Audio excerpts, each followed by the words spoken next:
It's time for the main event. Here comes the breakdown. Act 1, the setup.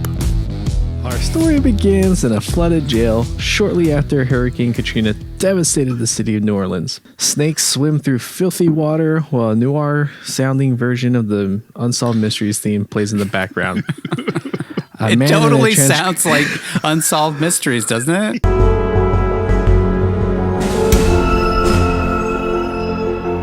It does, yeah. A man in a trench coat walks into frame. Tonight on Unsolved Mysteries, we find out who gives a shit about Bigfoot.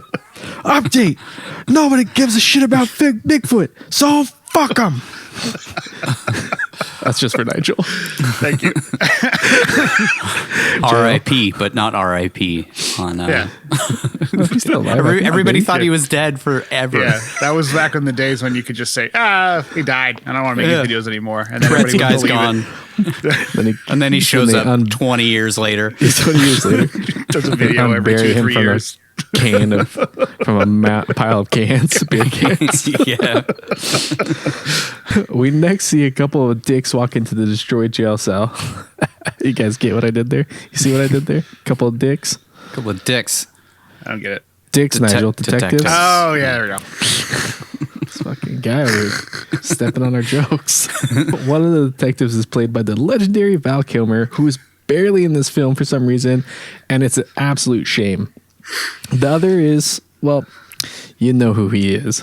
Nicolas Cage, a.k.a. Terrence McDonagh, no relation to H.I. McDonagh, helps his partner Stevie track down some incriminating photos of some guy named Duffy's wife that were left in this precinct locker before the city was evacuated.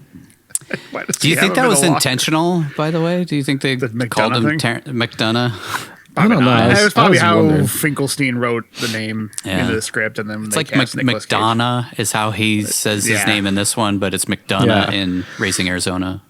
Yeah, spelled completely different. Yeah, completely different. And then even like his captain says it in a weird way.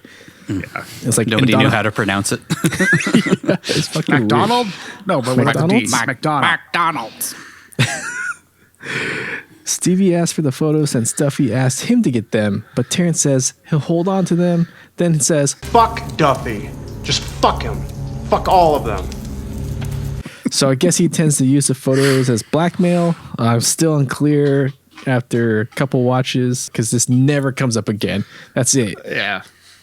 You don't even hear the guy's fucking name again. There's no Duffy. Polaroids of this guy's wife, I guess, to show that he's a pervert, maybe. I don't know. I think it was like they were trying to set up that these guys are already shady from the very beginning. But like I guess that's what happens when you just improv all the lines is like things don't come back ever again. Yeah. He notices a police report that I guess alludes to the fact that there might be someone left in the jail, and they head downstairs where they find a guy named Chavez. These scumbags laugh at the guy who's up to his neck in shit water filled with snakes, and as we later find out, dead bodies. Here's a fun quick fact. So according to Werner Herzog, over 2,400 cans of decaf coffee had to be used to make the water appear to be river water in the jail scene. They had first attempted to use paint, but it proved to be too toxic. Who would have fucking thought? Then the production company used regular coffee, but wouldn't you know it, the actor ended up absorbing that shit through his skin, which couldn't be good for you. Just all that fucking caffeine. So that means that he's still absorbing it. It's just decaf now. So yeah, it's just decaf now. It's better for you. It's better. Cut with strychnine or whatever. What the hell? So in the entire history of movie production, they haven't come up with a better way to make brown water than decaf coffee. I don't know. Like there's no dye they could have used or something. That just seems... I don't know. I saw a little behind the scenes of Werner Herzog talking about how he never likes to use sets ever. He likes to use real locations. And this was the only time he had to use a set because they had to flood it. Yeah. So I don't know. Maybe that was their own thing. Like they couldn't, this is his production crew. Werner Herzog doesn't do a whole lot of movies all that often anymore. He mostly sticks to the documentaries. So maybe... Yeah. Maybe it was just shortcomings on set. It's just So that also implies that they used 2,400 cans of regular coffee first, and then found out that didn't work. So then they had to use Carl Folgers again. Get him on the line. Show me the Folgers. I just want to see like what happened. Like, was the guy who played Chavez in the water, and he was just like. It was like this. It's like that scene where Nick smokes a heart started crack. racing, and He's all Then it ran, freaking and he jumped, and he got antlers. come on, man, get me out of there! There's fucking snakes in here, man. Fucking There's a fucking snake. Fucking snakes in here. It's a real snake swimming in here. They make a bet that this dude will drown by 5, but he pulls on Terrence's heartstrings by telling him he has a broken leg. Terrence says, You want me to get wet on account of you? and says he's got on some Swiss cotton underwear, which, as we all know, Swiss cotton is one of the finest cotton textiles Europe can produce. So I can't blame him there for not wanting to fuck up his undies. $50 pair of underwear, whatever it was. 55. 55. $55. Yeah. Chavez starts praying, and Stevie says, "Come on, look at the time of death from his autopsy." So he seems seems like a real great guy. He's letting Nick keep the nudes, and he's okay with this guy drowning. Terrence heads up, deciding it's worth wrecking a pair of $55 Swiss cotton underwear, and comes to the dude's aid. I liked how he's also like in a suit. He doesn't care about the suit. He cares about his underwear. He's not going to Just wreck the his undies. multiple $100 suit. He wears that same oversized suit through this whole I entire know. movie. I know. Like, buy a suit It's that so- fits. Well, he can't. He's part of the he's character. spending all his money on his girlfriend. Yeah. He's got to look frumpy. Also, New Orleans is hot and muggy all Yeah. the time, so maybe he just needs something that'll breathe a Something little bit more. breathable. Yeah. He's got to accommodate his hump shoulder thing. Yeah, it's true. Yeah. She doesn't have in this first scene, if you watch. He does pay does attention not. to that throughout, unlike his accent, which we'll get to. But I have a theory where I'm jumping ahead, but so every time he does the heroin, it makes his mouth numb, and he mentions it in the scene with Frankie. He's like, "Make my mouth numb," and he's like rubbing his mouth. And I think that's where the accent comes from. Is the accent is more of him like, "Arr, arr, arr." But at the same time, it just sounds like a Junior G-Man sounding voice the whole time. Yeah. A junior G man. Look here, see? Terrence jumps in, and we abruptly cut to him in a doctor's office where we find out he screwed up his back trying to rescue Chavez. So he'll be experiencing moderate to severe back pain for, well, I guess the rest of his life. No good deed goes unpunished. And also a little commentary on the opioid crisis. Yeah. Yeah. Doctor was like, Hey, Yeah, just take this immediately for the rest of your life. Take Vicodin forever. Call me up second It's you not run like- out. Yeah. It's not like you could do like decompression exercises or, strengthening Go to a chiropractor. your core. Yeah. So, just here, take these pills. That's the answer From to here everything. on, it is. From here on out, every time we see Terrence, he has a hunchback, has a hard time bending down or getting up, and he walks with a bit of a limp. He totally does nail the Frankenstein walk, though. It's like stiff leg walking, zombie looking thing. The doctor prescribes some Vicodin, which, based on this movie, is definitely the real gateway drug. We cut to Terrence being promoted to lieutenant for the extreme valor he showed by not just leaving a guy to die in flooded prison. We cut to 6 months later. Terrence pulls up to a crime scene, and New Orleans is still wrecked from the flooding. Fun fact, this was filmed 4 years after the flooding, but the production had no trouble finding spots like this around the city. If that tells you how bad things got, and in some spots actually continued to still be. Yeah, there's Crazy. entire sections of New Orleans that are still uninhabitable. It's been 18 years since Yeah, that people just hurricane. left. Yeah, people left and never went back, and the city just kind of let them just decay even further. Wouldn't you know it, he's graduated from Vicodin to cocaine, which he pours from a little vial and snorts off his hand. He takes a few healthy snorts directly from the bottle before screaming, Okay, baby girl, who sent ya? Who sent ya?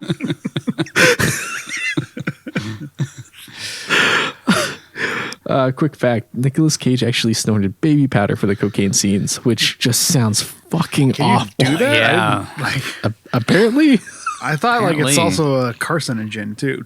Like Probably. there's something with talcum not being the best thing to liberally smear all over babies because it can cost them. I remember Jonah Hill talking about how sick he got from snorting fake cocaine on the Wolf of Wall Street. But I don't think that was baby powder. I don't know for sure. Maybe this is a common thing, but like you can sniff baby powder and not get Probably hurt. don't recommend it. Just seems like a bad idea. Lining your nasal passages and lungs with a mineral that's been powdered. Like, Yeah, it sounds awful. It sounds And painful doing too. tons of takes too. I mean, I'm assuming maybe not with Werner Herzog, but you know, usually you do 15, 20 takes on something, and so you'd have to snort that baby powder 15, 20 times each time that you do cocaine in the whole movie. It sounds awful. He heads into a crime scene looking sweaty and cracked out, where we see that 5 people have been murdered execution style. Then Terrence reads a poem he finds on a notebook in one of the victims' rooms. It reads, "My friend," by Babakar Nadeli. "My friend is a fish. He live in my room. His fin is a cloud. He see me when I sleep." Ye's a lyrical genius, man. I'm pretty sure they hired him to write that dope-ass poem. These lyrics are only second to my all-time favorite lyrics from Ye, which are as follows. "Let's have a threesome, me, you, and the blunt. I love your titties because they prove I can focus on 2 things at once." Never have I heard more brilliant writing in my life. Does anybody know him as Yi? Yeah, dude. Ye. It's Ye. Whatever. I thought it was G, but I've only ever seen it written out, so whatever. It's Ye, bro. Kanye. Yeah, I get it. Ye. Don't think I've even ever heard one Did of he his songs. actually change his name legally? Because I still see his name written knows? Kanye West everywhere. And like, I don't know. you know, like the basketball players have been changing their name, like Meta World Peace and Freedom Cantor. Like they have to legally refer to them as that, which must really piss off the announcers. Then Meta World Peace grabs the ball. Terrence lifts up a plastic cup with a bed of fish in it, and based on the state of the fish swimming around in its own shit, I'm guessing it wishes it would have been shot in the head too. It was so filthy. It was so gross. I felt so bad for that fish. Even though I think Werner it's only been in Herzog there. cares about animals so much, he would have made an attempt to make sure the beta fish was taken care of. Hey, I think they wanted to show that it was, filming. it had been a little while since anybody had taken care of the fish, after the execution. But at the same time, it was like, come on, man. Yeah, I felt bad You for just that have fish. it in that little cup. Like, They wallow in their own filth, like we do. look every at the day in this existential world. crisis of the eyes of the beta fish, Actually, it might have been a microcosm for New Orleans. praying for death. Even if we put it back in its bowl, it would wander back to the cup. I mean, that's kind of true. That's why people keep betas in like a small container Yeah. because they just live in one spot their whole life. They kind of die if you put them in more water. Like people always feel bad about them, then put them in a big. I think big you can put tank them in and- a slightly bigger container than a little yeah. plastic cup, but yeah. They need a little more room. Yeah. Over at the station, the captain explains that the victims were an African family from Senegal, illegal aliens, and a member of the family was dealing heroin. He puts the station to work on finding clues as to who wiped out the family and says Terrence will be running the investigation.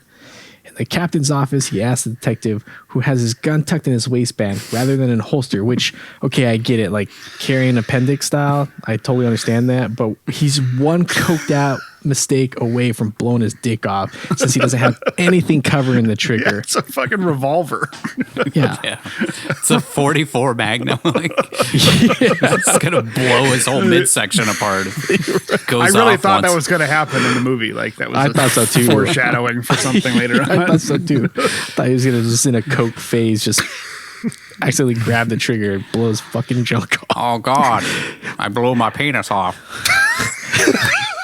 Anyways, I mean, this guy's totally stable, given all this craziness. So, his captain rightfully asks if he's up for the investigation. The captain asks if he's still taking medication for his back, and Terrence says only what the doctor prescribes, which just happens to be tons of illegal drugs. After all, his doctor is a drug dealer, so he ain't lying. I suppose you could argue, what's worse, massive amounts of Vicodin or a little cocaine here and there. Well, in his case, it's not a little here and there. It's a lot. It's a lot here and there. Yeah. Cocaine and then heroin to bring him down off the To cocaine. bring him down. And then Yeah. a little Vicodin to spice things up. Mm-hmm. Some He doesn't really Dilaudid. drink in this Some movie, crack does he? sometimes. Yeah, some crack. Yeah. At least he's not an alcoholic for once. Yeah. He asked Terrence about his dad, who I guess is an ex-cop, and McDonagh says he's drinking himself into an early grave. Terrence's dad, not Terrence. Terrence is snorting his way into an early grave, as we just talked about. Yeah. The captain says he shouldn't take any more unnecessary jumps. So basically, he's telling him next time you see someone who's in need of help and you have the ability to save them, just let them fucking drown, okay? Don't jump into shallow water to save a man's life. Yeah. That's true. He jumps like fucking 15 police, man. feet down onto the ground. It's one of my Coppola questions of like, weren't there some fucking stairs that he could have gone down? Right. There's no time for stairs. He was going to get I wet gotta anyway. go. Just walk down the stairs. You want me to get wet for you? You have no values. It's a fucking stupid line I keep going back to for that movie. Anyways, Terrence heads to a hotel where his prostitute girlfriend, Frankie, lives/does the city of New Orleans. I picture this as an alternative timeline to Ghost Rider, because like Eva Mendes and Nick Cage coming back together, where Johnny Blaze never sold his soul, but instead is injured in a motorcycle stunt. And he and Roxy moved to New Orleans, where times get tight, so Johnny takes a job as a cop, but he doesn't make enough to keep his gorgeous wife satisfied. At least that's what he tells himself between snorts of cocaine. Little does he know, Roxy just wants him to be happy. But with her husband gone, constantly gone, working overtime and stopping by slimy dive bars on the way home, she began to want more. It started slow for Roxy. She took a job as a waitress and men started flirting with her. She spurned their advances, but night after night, coming home to a message left on an answering machine by Johnny, telling her that to not wait up, she began to entertain the thought of another man in her bed. The first time she sold herself, she said it was just to pay the power bill since Johnny's drinking had escalated into a full-blown heroin habit that was eating away at the savings that they had from his years as stuntman. When Johnny found out, he was devastated, but eventually he learned to accept that if he wanted to keep both of his loves, Roxy and heroin, this was the only way. She soon moved into a nearby hotel so she could entertain clients in a more suitable setting than their one-bedroom trailer. But occasionally, Johnny would stop by to watch from an adjacent room on a little monitor. He'd fight back tears at the sight of his beloved Roxy pleasing another man, but the pain quickly went away once he shot his one true love into his veins. Oh my God. That'd have been a better sequel than Spirit of Vengeance. Oh my God. Yeah, it would have. You just see him like Anyways. retroactively cuts away from him selling his soul, and like, here's a different timeline where you didn't sell your soul to me. Gets injured right away, then he's doing heroin, and then Honestly, that would have been a better movie than the original Ghost Rider. Oh man, he's just crocodiling it from the other room, doing heroin. Anyways, he and Frankie snort cocaine off their hands while Werner Herzog leaves an unintelligible but somehow still super creepy message on her answering machine. Hey, this is Frankie. Hey. Calling to see if you have any time tonight. I'm at the Monte. You need to call him back? I couldn't understand a word of that. I'm coming over to kill you. I like how they just ignore it too. It's like, oh, there's some creepy dude leaving this. Do you need to call him back? Should we call him back? She gives Terrence a freebie since she loves him, or because he gave her coke. Both are pretty plausible at this point. He gets a call and screams at a guy named Armand not to let a fellow detective beat up a suspect in the Senegal family murder investigation. He then yells at the pharmacist to hurry up with his prescription by yelling, Hello, miss! I'm a lieutenant in the police department. I'm in the middle of a homicide investigation. Can I get my prescription, please? What the hell, dude? Maybe we should take another one on that. That one was all one shot too. With the I liked it. I get the feeling that that's why it's so over the top. Is that they did it all in one take. Jesus. Move on. Done. And I wonder if it was improv. If he just made that all up on the spot. It wouldn't surprise me. When she tells him she's on the phone, he barges behind the counter, screams at her again, and starts throwing prescriptions around like a drug addict. As he downs some pills, he screams at her the question we've all been asking ourselves. Am I getting through to you, pharmacist? When security arrives, he shows him his ridiculously oversized gun tucked into his pants like a cartoon character and says, "What's that look like?" After the guy says, "You ain't no cop." So I guess owning a huge gun makes you a cop in New Orleans. That place really wild. You know, if only Diesel had lived in New Orleans, he'd still be with us. R.I.P. Diesel. He also nobody really reacts to this psycho guy going back there and then flashing a giant Magnum as an excuse. I mean, his badge was also there, but to be fair, did he open it all the way? Because I feel like he just. I don't think so. I think it was on his belt, but whatever. Yeah, I the can't remember. security guard was still just kind of like, Get out, junkie. Fucking white guy. But I mean, to be fair, they had just gone through crazier shit during Katrina, so he's probably like, "This is pretty normal now." And he didn't pull the gun out on me, so maybe he is a cop. He didn't shoot me immediately, so he must be a cop.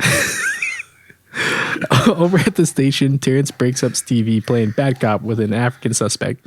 He yells at him and chases off one of the only interesting actors in the film in seconds flat, as Terrence is left alone with the suspect. Terrence then plays good cop with the suspect and fist bumps this guy in the weirdest way possible. I'm going to treat you respectfully. You treat me respectfully. Maybe that's an African way of greeting someone. I really don't know. I thought it was. One could only describe it as two fair maidens held out their hands to be kissed at the same time and they bumped into each other. It's a pretty fucking accurate description. I don't know what it was supposed to be, but it's really weird. I hope that it was intentional, like it was like him trying to gain this guy's trust, but either could be plausible at this point. I have no idea. Yeah. This is the one scene I really felt like you were kind of rooting for Nick's character, because he came off very calm, collective, and understanding in this scene, to the point where you're like, okay, this guy could actually be a really good detective if he wasn't just out of his fucking mind, coked up or heroined out. Also, he's trying to solve the murder of 5 illegal aliens, so you'd think if he was really a bad guy, he wouldn't give a shit. Yeah, it's kind of way different tone than anything else in this film. At least I felt it's the only real moment that you have empathy for this character and you're kind of rooting for him, because after this, it's just a fucking shit show. And I was like, I hope they killed this motherfucker. I hope he dies.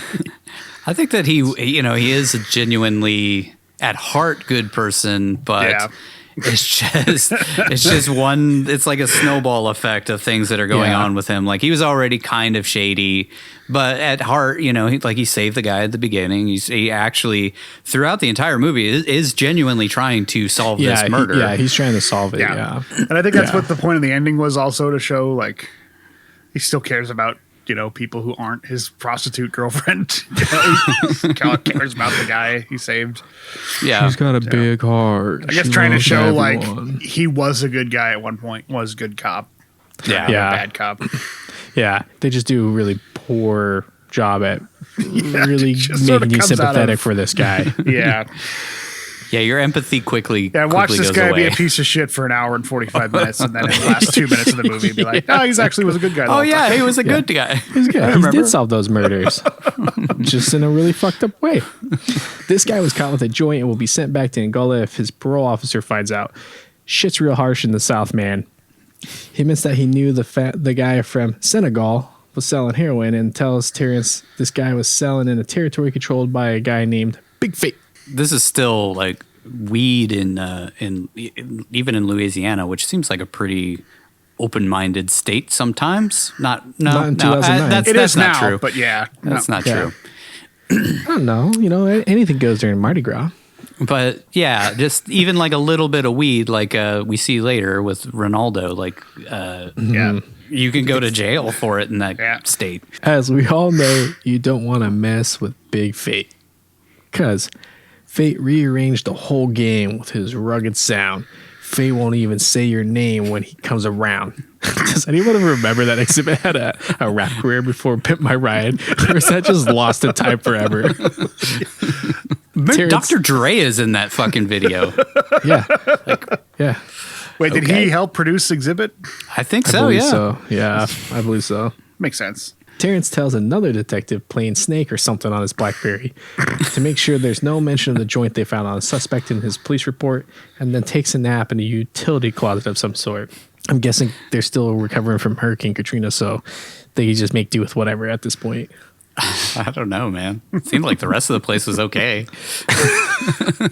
If you look in that one scene when he's talking to the two detectives who drop off the bag of heroin that he steals, the ceiling is all messed up, and I think maybe it had actually been underwater. Like this actual police station had been underwater, or whatever they're using to simulate being a police station. But then a 2-time Oscar nominee tells Terrence that Internal Affairs is check-in property room vouchers, so they're bound to find some drugs missing.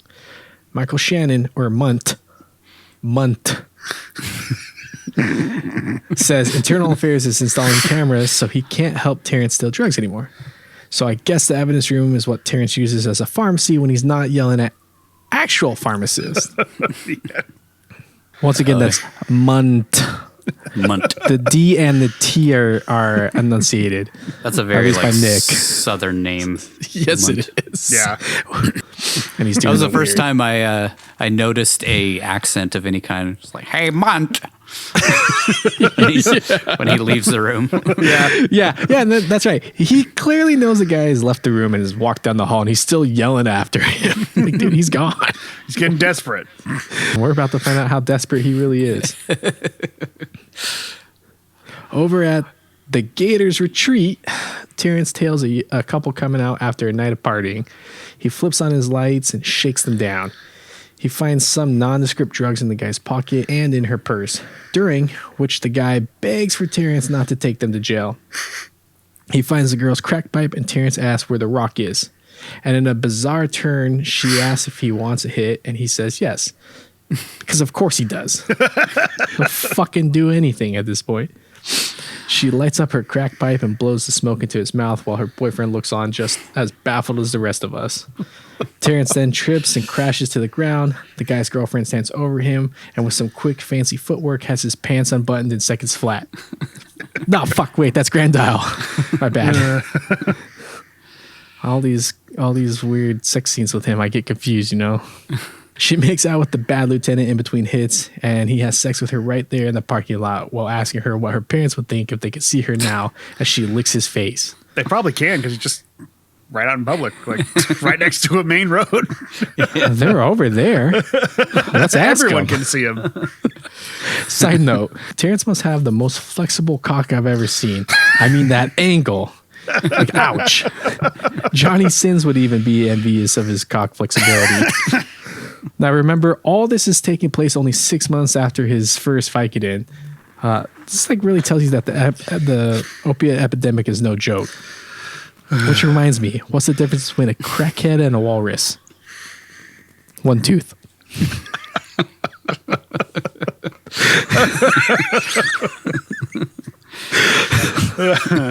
Anyways, the guy eventually gets tired of watching a police detective bang his girlfriend, so he runs away, but Terrence shoots his gun in the air, which I guess was still tucked in his waistband while he was having sex with this girl. He forces the dude to watch, and we fade to black. Yeah, that's when it should have gone off. Yeah. That was fucking.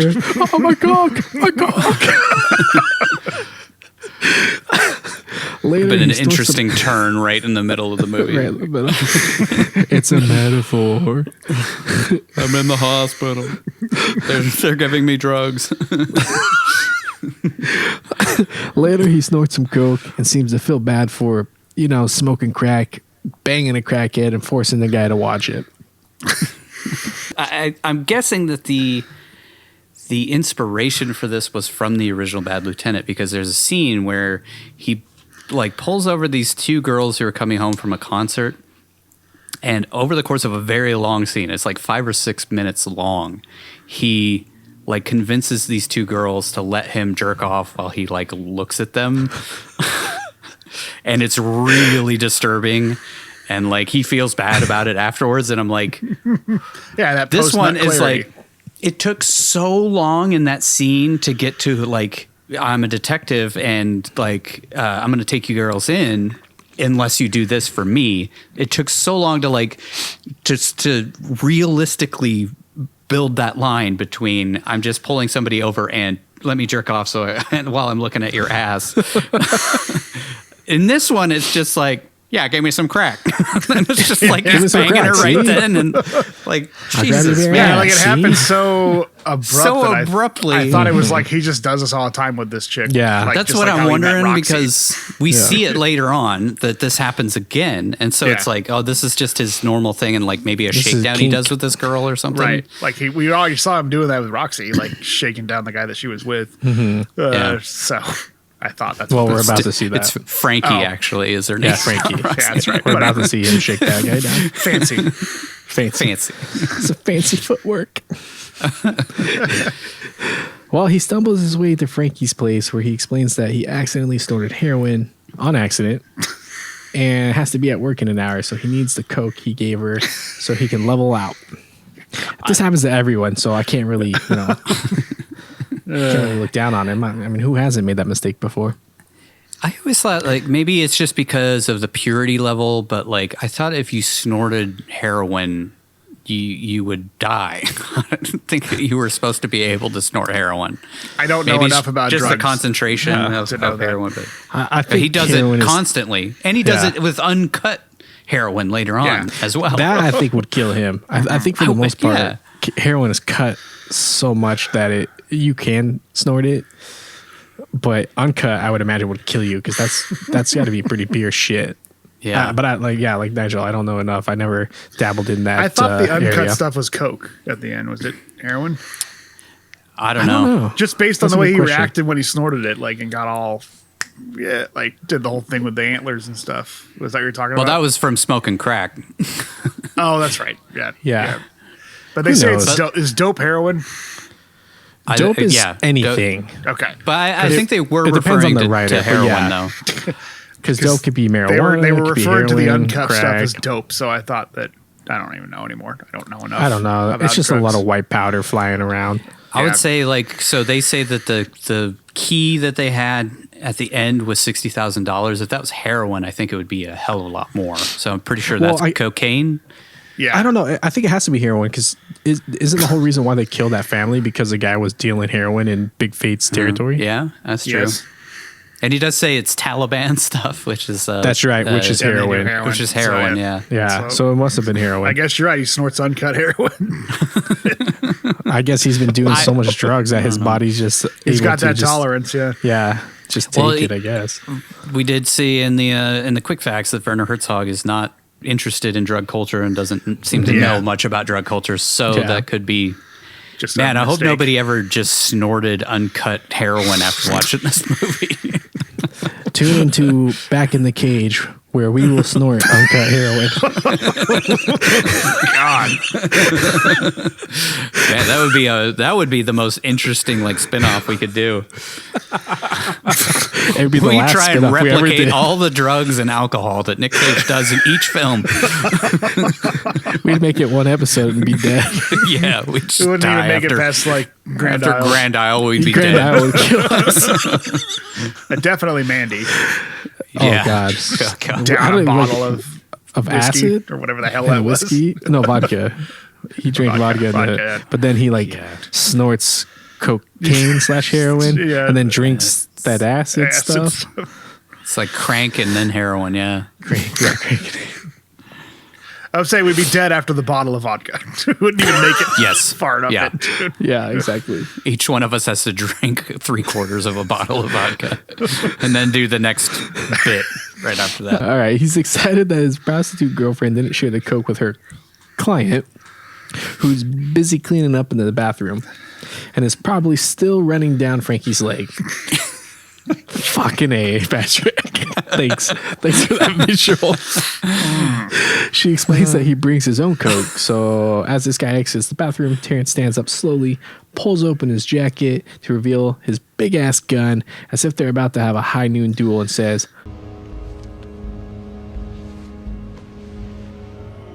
I'm the last person in the world you want me to be. through glazed eyes and slurred speech, and without ever showing his badge, he and Crack Roxy shake this dude down for his coke and smirk to each other before lying on the wet spot she and her client just made. They're such a cute couple. So cute. This next scene might just be my favorite in the whole film. An African shaman of some sort prays over the caskets of the family that were murdered, takes big swigs of alcohol and spits them on the coffins one at a time as the sick beats of Ashurnama play in the background. You know that song that became very popular when people were dancing with the caskets? Yeah. I think you guys all know. The coffin dance song. The coffin dance song. Oh, yeah. Okay. Oh, is that what that song or that? The song starts playing in the background as he's doing all this. As he's doing the thing, just spitting the fucking vodka or rum or whatever the hell he's drinking. I just rum. love that it was like in real time of like, Yeah. We're only doing the one take. Take your time. Yeah, Werner Herzog they showed up to a real funeral. And I wouldn't put it past him. I watched the behind the scenes and he actually was like, I've been to a real funeral like this and this is what happens. And then he told the dude how to do it. And he was like, it was actually from Africa. He witnessed this in Africa and they brought it over to New Orleans. Well, we get to see him do this to 3 separate coffins in real time. Well, I guess he's cooking up some lunch on a barbecue nearby, which is as the tradition goes, you know? Sounds more fun than Western funerals. Yeah, it does. So it be written, so it shall be done. Chicken's ready. It smells real good. Can I take a plate for the road? Take this back to my girlfriend. A hysterical woman pulls Terrence aside since she's tired of having to wipe alcohol spatter off her face. She points at the photo she has of each family member and explains to him how death works. This dead, this boy, Babacar. This little girl, pretty girl, no more. He's dead, older man. Oh, my angel, she is dead. All my whole. Then screams for Terrence to bring the men to justice. Dead.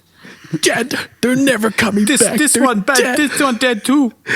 It's like, yes, ma'am, I know how it works. I was there. I saw him. I saw him. They stank so bad. Little boy had a He then gets up and eulogizes the family by reading the poem once again. Not just joking. A really cool poem over there. Stuck with me.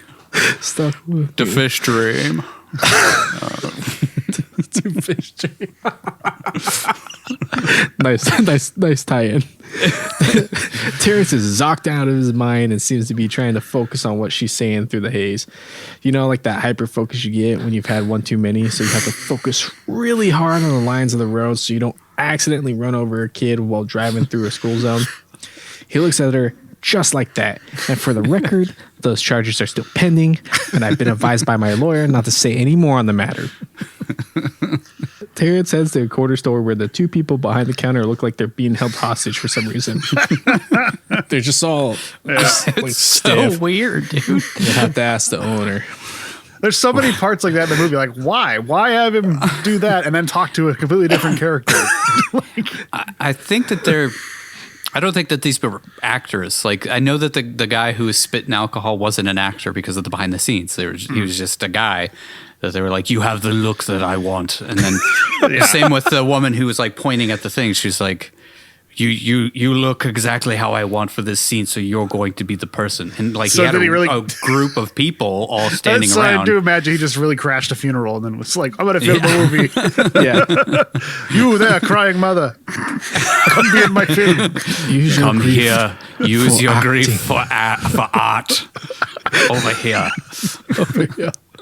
I mean, we joke about it, but I did actually like the verisimilitude in a lot of scenes in this movie. It's just weird, like, you don't see it in movies. Like, it's a bunch of wasted screen time. Like, Yes. it feels realistic. He walks in, asks about something, they point it to the owner, he goes over and talks to the owner. Yeah. He could have just walked in and started talking to the owner, but, it's weird. Maybe that's why the movie's 2 hours standing long. bolt upright behind the counter for no good reason, just Reminds me of staring the, off into space. The shopkeeper in Birdemic when they go to get gas. And he's like, I don't have any gas because of all the birds, so gas is $50 a gallon. Just some guy that they filmed. Then the audio cut out, and then it cuts to the other guy. $50. $50. Wait, that's better acting than he actually performed. Yeah, it is. He asked the store owner if any of the delivery boys haven't shown up to the store since the day of the murder, which leads him to an old folks' home where an old Southern belle on oxygen is getting her hair did by an equally old African lady who I guess is her caretaker. I don't know if it's her caretaker or I thought it was just like her friend who just also lived at the nursing home. Well, later on, so, he too. says you couldn't take care of her worth of shit. So I think like Maybe it's supposed to be. think it's supposed to be like a live-in nurse or something like that. Like maybe she also lives there and is taken care of, but I have no idea. Yeah. But she's also like, in her 60s. Yeah, at they look like they're the least. same age. Terrence endears himself immediately by throwing a stuffed animal on the floor. Just remember, he's like in these people's home, just being a complete asshole to them. Then he just walks in and stares does it. down the old lady on oxygen like he's about to make sure she falls and won't get up. Now, thankfully, she has life alert. So if she did end up falling, paramedics would be there within seconds to help her out. Suddenly, the kid they're looking for just kind of climbs through a window since he overheard the whole conversation about the murders. This felt very like Werner Herzog was just like, we need to make sure that these things happen quickly. And then it just had him climbs through a window. just climb through the window. I think the implication is that he was hiding outside. He's hiding in the old Yeah, folks' he's home. outside. Yeah, and then he's like, And then you hear a whole conversation through a closed window. right, and then decides to come in so they don't shake, so his grandma doesn't get shot by this lunatic. The kid tries to come clean and tell them that he witnessed the crime they're investigating, but his grandma tells him to be quiet since I'm sure she sensed the heroin snorting cop who just threw her favorite stuffed animal on the floor probably won't be able to protect her grandson if the bad guys come looking for him. She's got good instincts, that's all I can say. Yeah. He tells Terrence he was delivering groceries to the family when the murders happened. He hid in the closet, saw the whole thing, and identified Big Fate and his crew as the killers. Back at the station, the captain calls a meeting where he tells the crew that Big Fate, a.k.a. Donald Godshaw, did time for rape, sodomy, aggravated assault, narcotics, possession of automatic weapons, just all the fun ones that you get arrested for. Stand-up guy. Terrence shows some cool murder scene photos for no real reason and then tells the other cops Big Fate runs with a guy named G, which gives him a good cagey chuckle every time he says it. Gary Jenkins, street name G. And another guy named Midget. Now, the movie said that, not us, so please do not leave angry comments. We're just telling you what these guys decided to name this fucking character for no reason at all. It's the dumbest thing they could have fucking done. Probably just an inside joke with them. Yeah. Honestly, I think him laughing at G was like my favorite running joke in the movie. He does it every like time he 3 or says 4 it, times. he chuckles. Like it's the funniest thing he's ever. Gee. It's such a stupid gangster name. Oh, real original. Yeah. Gee. They head to G's apartment where Terrence knocks on the neighbor's door and asks for access to the backyard so he can sneak into the bad guy's place through an unlocked back door. Then he pinches a baby's cheek and says, Aw, it's okay, baby. like a goblin wearing a human suit. Just all sorts of weird. Such a fucking really got to gain their trust, moment. you know. Like laughing like a psychopath. It's okay, baby.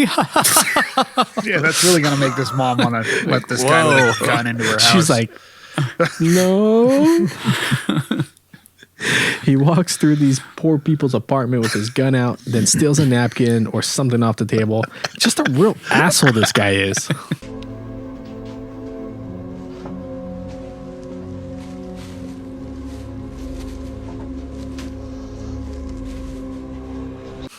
What was that? It never I comes thought it back. was- We never it talk was about it again. a I bundle don't of know. weed or something. I don't know. He smells it and then just takes it. Drugs. I don't know. Yeah, it was so quick and not lit very well. I don't know what the fuck. He's coked out of his mind. It could be anything. It just looks like a black napkin you would get from a Yeah. restaurant or something. Like some Olive Garden napkin Bundle of with something. utensils inside. Maybe it was a pair of her underwear. Who knows? It's $55 pair of Swiss underwear. I need that. I ruined my pair. He sneaks right in through the guy's back door. Giggity. Well, G is oblivious and just staring out the window at all the cops milling about. And he probably heard everything that happened outside, yet he still is caught off guard somehow. Can't hear this guy opening his back door and coming through the kitchen. Not only that, he's like, I'm going around. Yeah. I'm sure he heard the whole conversation they're right right next next door. door. It's not He's like, right outside the share a front wall. door. It's like paper thin door, paper thin walls. And he's like, oh, how did you get in here? I believe these are called shotgun apartments or shotgun houses. I can't remember the term for it because they're long and narrow, so you could sit in the back and fire a shotgun all the way through the front door. And they're real big around the South. Terrence brings the guy out and says, I love it. I just love it. well, Val Kilmer looks at him and says to himself, why don't I have any lines in this fucking movie? I was in fucking Tombstone. I played Jim Morrison. Why didn't I think to go in the back door, man? Giggity. The men don't know, but the little girls understand. Guys, honestly, at this point, let's just turn this crap off and go listen to the Doors. That sounds like such a way better idea than finishing this breakdown. Over at the station, they interrogate G. A detective overacts like crazy and calls G son, even though he's like 25 and G is like 40 or something. He gives them nothing, so Terrence heads to a sports bar. That's the end of the scene. That's Sure. it. I was straight to write the movie. I wanted him to call the guy boy, but it's not PG, so he called him son instead. The Schraderverse. At the bar, Terrence places a bet with Wormtongue from Lord of the Rings, while obviously coked out of his mind. His bookie, Ned, asks him to take care of a speeding ticket his daughter got, tells him if he can't get it done, he might act up. Last time he acted up, he ended up in the body of a doll and killed a few people. Yeah, that's right. His bookie was the voice of Chucky, guys. The serial killer doll, not the ginger fuck from Rugrats. Fuck that kid. Always bitching out, leaving Tommy in a real bind. Terrence, terrified that his bookie might swap bodies with the doll again and come after him, heads right over to talk to the cop who issued the ticket in exchange for Ned shaving half a point off his bet and not killing him. I'm just really glad that Brad Dourif was in this movie. I was like, what? I love him. He's so I good was in like, everything. what is going on? They have so many fucking people in Yeah, this and film. I was like, why? I thought that was going to be his only scene. Like, he's just Yeah, there to me be the too. bookie for a scene because Yeah. of how little we're seeing, like, Val Kilmer. Yeah. I didn't think he'd come back at all. I'm like, what I think the people fuck? probably just want to work with Werner Herzog for the stories. Yeah. Just And get paid to be got in to New work with Orleans? him, and then he was like, "You'll be playing a detective who's a bit of a loose cannon, For no reason but you get at no all. speaking lines till the very end, and then you just go off the rails for no reason." I'm in. Did you know his Batman once? Yes, we know. I've What never is- seen what is it, Batman? never I heard have of not it. What seen is Batman? Is that the nature documentary about a man who gets eaten by bats? I could make a film of that. This is fascinating. I'd love to know more. We see a car that flipped on a road while trying to avoid an alligator, which everyone in the scene seems to think is an everyday occurrence. I guess maybe it is in the New South. Orleans. Who knows? Yeah. They live in a swamp. There's got to be alligators all over the place. If you're wondering why people in the South always seem pissed off, it's probably because of shit like this. Yeah. Cokehead McDonagh tries to get that guy to drop the speeding ticket, but he won't budge since Terrence comes off as a real asshole. They almost get into a fight, but are interrupted by Miss Vicki Valencourt herself. I'm guessing this is the job she took after the water boy left her to go play in the NFL. She never got out of Louisiana. Terrence finds out she works in the property room, so he asks her out since she can take the place of his old property room bitch/lover, Munt. Month. Hey, Munt. Then I guess Werner Herzog got bored and decided to strap a GoPro to a monkey and have it follow uncomfortably close to an alligator for some goddamn reason. I'll let you guys take it away from there as to what your thoughts on that scene are. A couple of times that this happens in this movie, and it's kind of unexplainable. I don't know, just to make you uncomfortable. And this is like supposed to be his hallucinations, so I guess we're seeing it through his eyes somehow, even though he's in the background of the scene. What is he hallucinating then? Like an alligator looking at a dead alligator that then just sort of walks off? It's not even... I guess maybe it was his like the alligator that's dead. The alligator that died is now alive and walking around or something. Oh, it's his soul. You can see the soul moving around. Okay. Huh. Okay. There's a little internal consistency there. Okay, that makes sense. That doesn't make sense. It makes sense maybe later on. Yeah, after you see Maynard breakdancing. I don't understand the lizards, but it's just... Yeah. Well, I mean, there's nothing cooler than seeing Nick Cage and a lizard in the same scene. It just reminds me of the drinking out of cups video with the CG lizard just talking nonsense. No way. No way. No way. No way. Fucking flowers. Fucking dresses. Lighthouses rule. This? Who paid for this road? Not Who put me. that chair? Who put that chair there? Not me. No way. Mr. Balloon Hands. How did I get on this road? I was walking across this road. I got ran over. Why am I walking in the grass now? No way. Oh, fuck. Fucking bullshit. Fucking cops drinking coffee out of cups. Drinking out of cups. No way. No way. We cut to Terrence snorting coke or heroin or whatever while Bobby Boucher's ex tries to get frisky with them. She asks him if he likes her boots and if he's horny, but she quickly realizes he's high on dope when he says, "Mama's asleep in the next room if you want to show me your boobies again."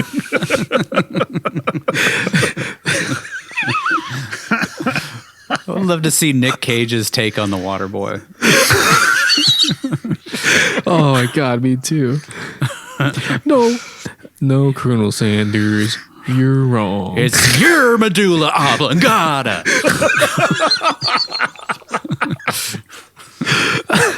Despite that off-putting comment, she still tries to seduce him, but stops when he can't get it up. She asks if what he's taking is prescription, to which Terrence says, Whatever I take's prescription. Except for the heroin. if I had a nickel for every time I've had this exchange with a woman. He asks her to steal Oxycontin or morphine from the evidence room. She calls him nuts and he passes out. End of scene. That's it. Never mentioned again. I mean, it's fine. I just wanted to see that chick in her underwear anyway, so. It's really the only point of that I'm glad scene. he did that. I'm sad he didn't do the GoPro, like, stream close up on her. Go up and down her body with it. She's not a lizard. She just looks like one. She ate a lizard in a film. That's why I decided to cast her. I saw her eat an alligator. Terrence heads to his bookie and lets him know he can't get the ticket cleared up, which pisses Warm Tongue off, so he says, "You are banished forthwith from the kingdom of Run under pain of death." Also, he says that Terrence owes him $3,000, so Terrence bets another $2,000 on Louisiana versus Georgia, which makes a lot of fucking sense, I guess. Just double down. Yeah, double down. Just double down. That's how you get out of your hole. In the original movie, he's betting on the NLCS. I think it was the 94 NLCS, where the Dodgers miraculously lost 4 straight games to the Mets after being up 3-0. And Go Dodgers. Harvey Keitel, he keeps doubling down each time because he's like, obviously they're going to win the next game. Nobody's ever lost 4 games in a row. And Dodgers lost 3 games in a row, and he was down $120,000 at the end of the movie, which, spoilers, leads to his untimely demise. Spoilers for Bad Lieutenant, I guess. Original Bad Lieutenant. But I think they were trying to kind of do that same thing with this movie. But at the same time, the stakes are so much lower. And the guy's still freaking out. I mean, $5,000 is, I guess, a decent chunk of change, but at the same time, it's like in the original, it was $120,000. Yeah. $5,000, just go to the bank, get a loan. Right. You're good. Especially if you're the lieutenant in the police department. Yeah. Get a payday loan. Take care of that. Yeah, get a payday. Go to Money Tree. He heads to a stakeout, coked out of his mind, and hallucinates some iguanas on a card table, which is a weird sentence I've never said out loud before. Then he says, What are these fucking iguanas doing on my coffee table? it just keeps getting weirder and weirder.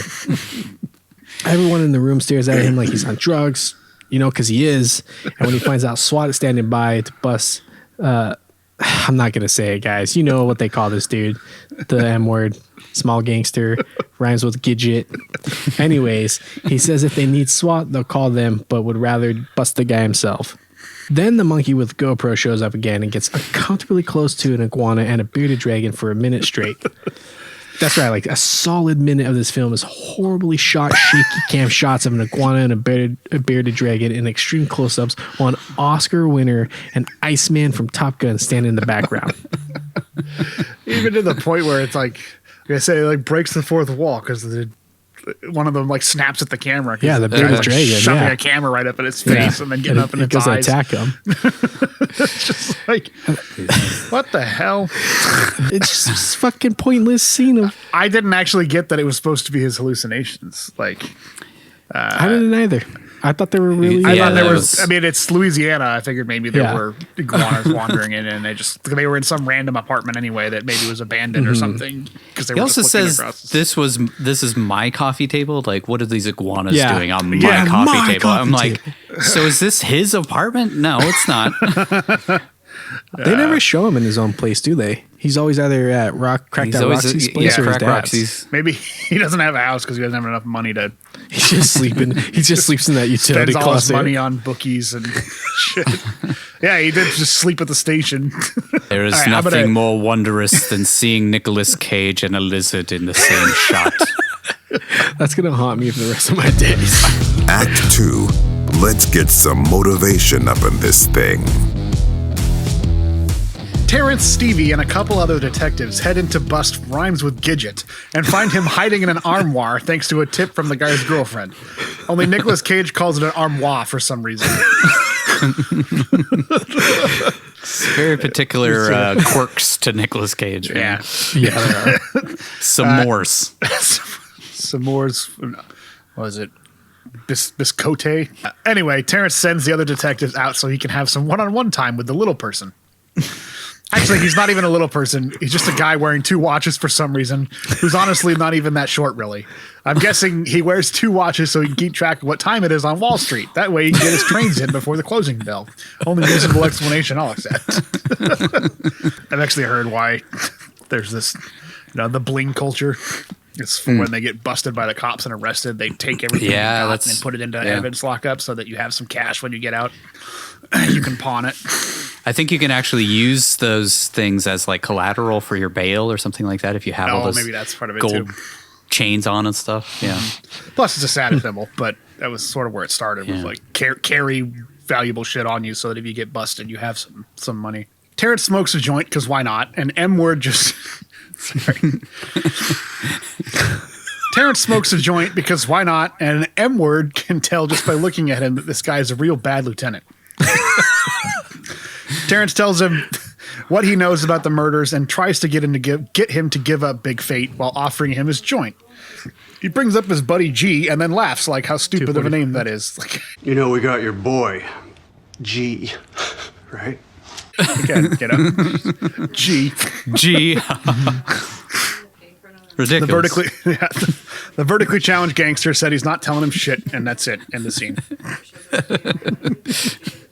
Terrence heads to his dad's house where we meet Pat McDonagh and his charming wife Stifler's mom. I mean, Genevieve, played by Jennifer Coolidge, who's just awful in this movie. She's just really bad. She pulled me out of every scene because it's like, she's usually pretty decent. Like, she's great in those Christopher Guest mockumentaries, like Best in Show, and well, maybe this was actually her to be a serious role and kind of comedic, whatever. But who knows? Yeah, I guess she's maybe much better as a comedic Herzog actress. Is kind of an awkward director, so maybe she didn't know what to do. I don't know. Yeah, just play an alcoholic.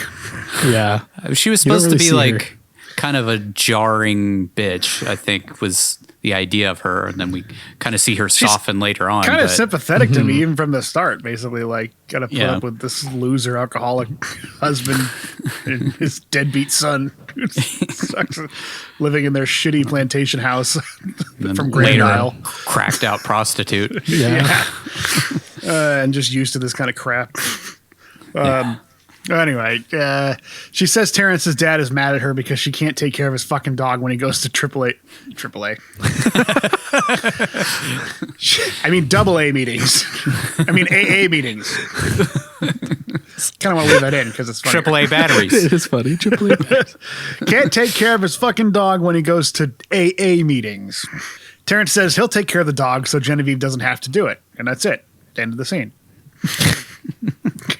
Terrence takes the dog to Frankie's because she lives in a high-rise hotel and constantly has men over for sex, so she's the perfect person to take care of a 70-pound animal that shits 4 times a day and needs constant supervision. She tells him she needs to go to Biloxi for work and then does some mouth stretches, getting ready for work. See? Warm up. Work. Suddenly, an hour in, and for the first time in the movie, Nicolas Cage has an accent of some sort, which quickly disappears and then reappears randomly from here on out for the rest of the film. Well, how you gonna take care of the dog if you're fucked up and you're going to Biloxi? She says the doorman at the hotel will walk the dog in the morning, and she'll be home by the afternoon. She asks what the dog's name is, and Terrence says he doesn't know. That's it. End of scene. A lot of really abrupt, kind of pointless feeling scenes in the movie, as we said.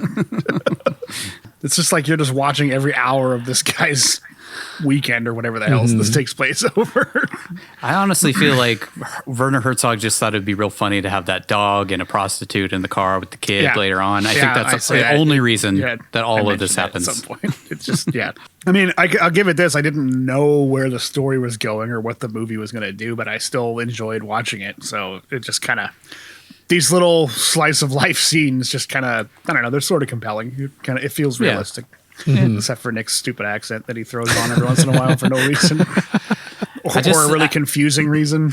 I think they called it the freeze or something like that, where it's like your mouth just gets numb from doing snorting heroin. I have no idea. Like, comes in. But maybe it's because we've seen him do the Bogart impression. It just took me right out and made me think he was doing a Bogart impression because he was playing a noir detective or something. But like at a certain point, it just takes over, and he's just literally doing an accent. And it becomes distractingly, confusing in scenes.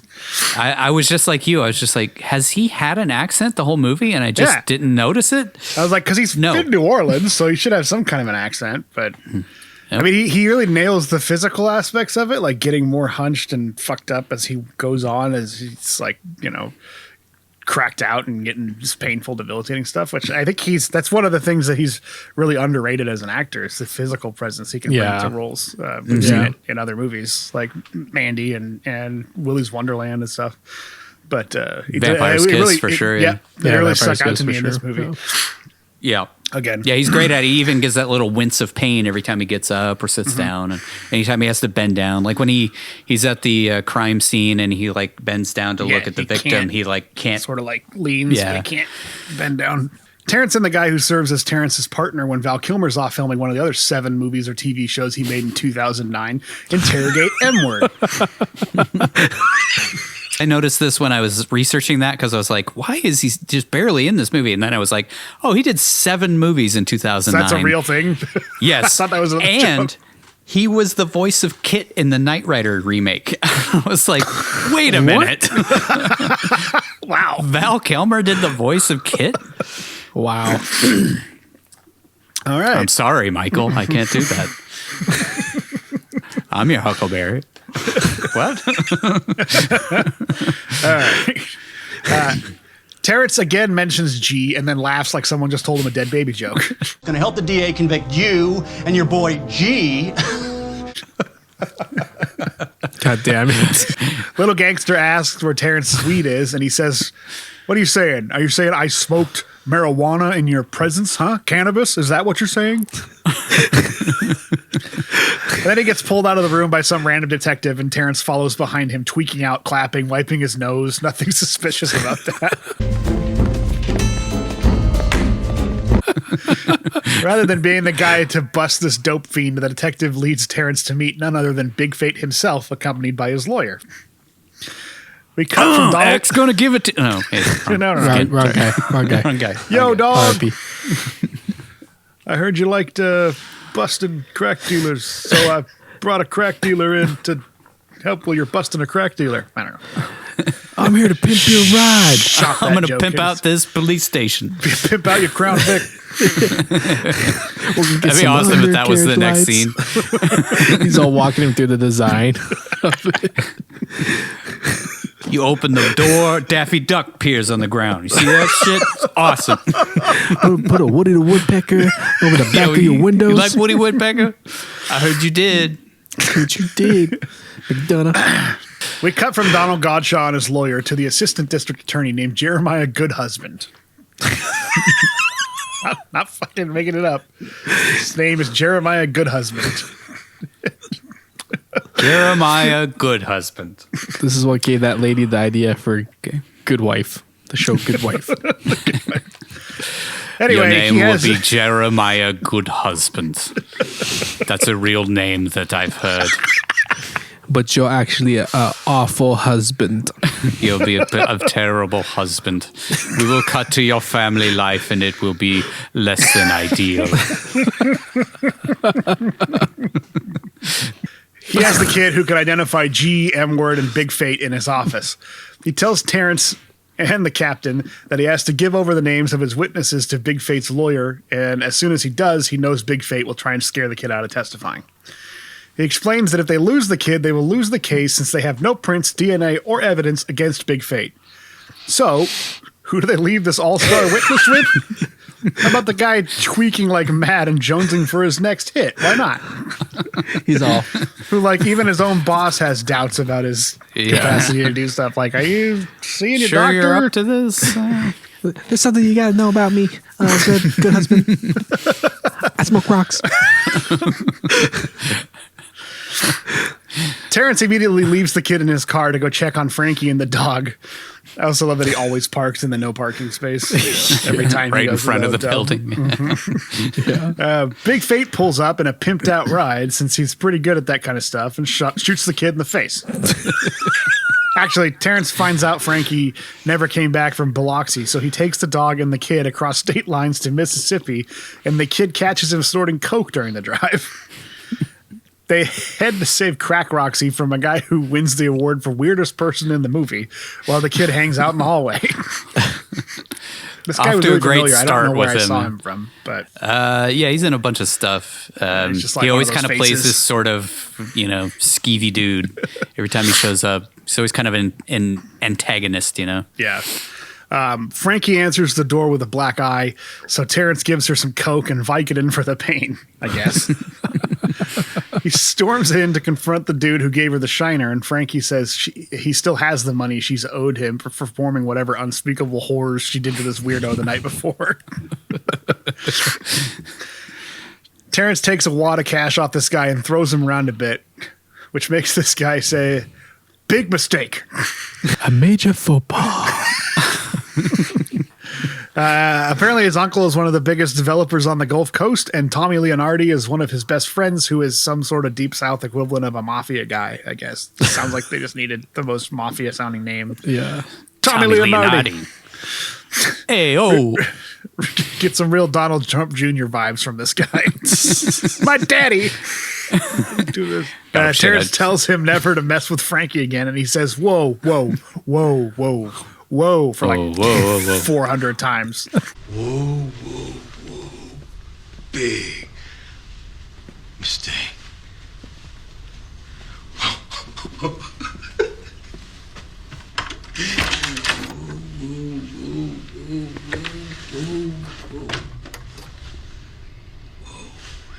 And then he walks out of the room, points at the kid in the hallway, and says, Oh, yeah. For absolutely no fucking reason. What a great character. He even says, oh, yeah, at the police station later. It's like, we're good? Oh, yeah? Remember me? I was the oh, yeah guy. I was the oh, yeah. The Kool-Aid guy? He was the Kool-Aid guy.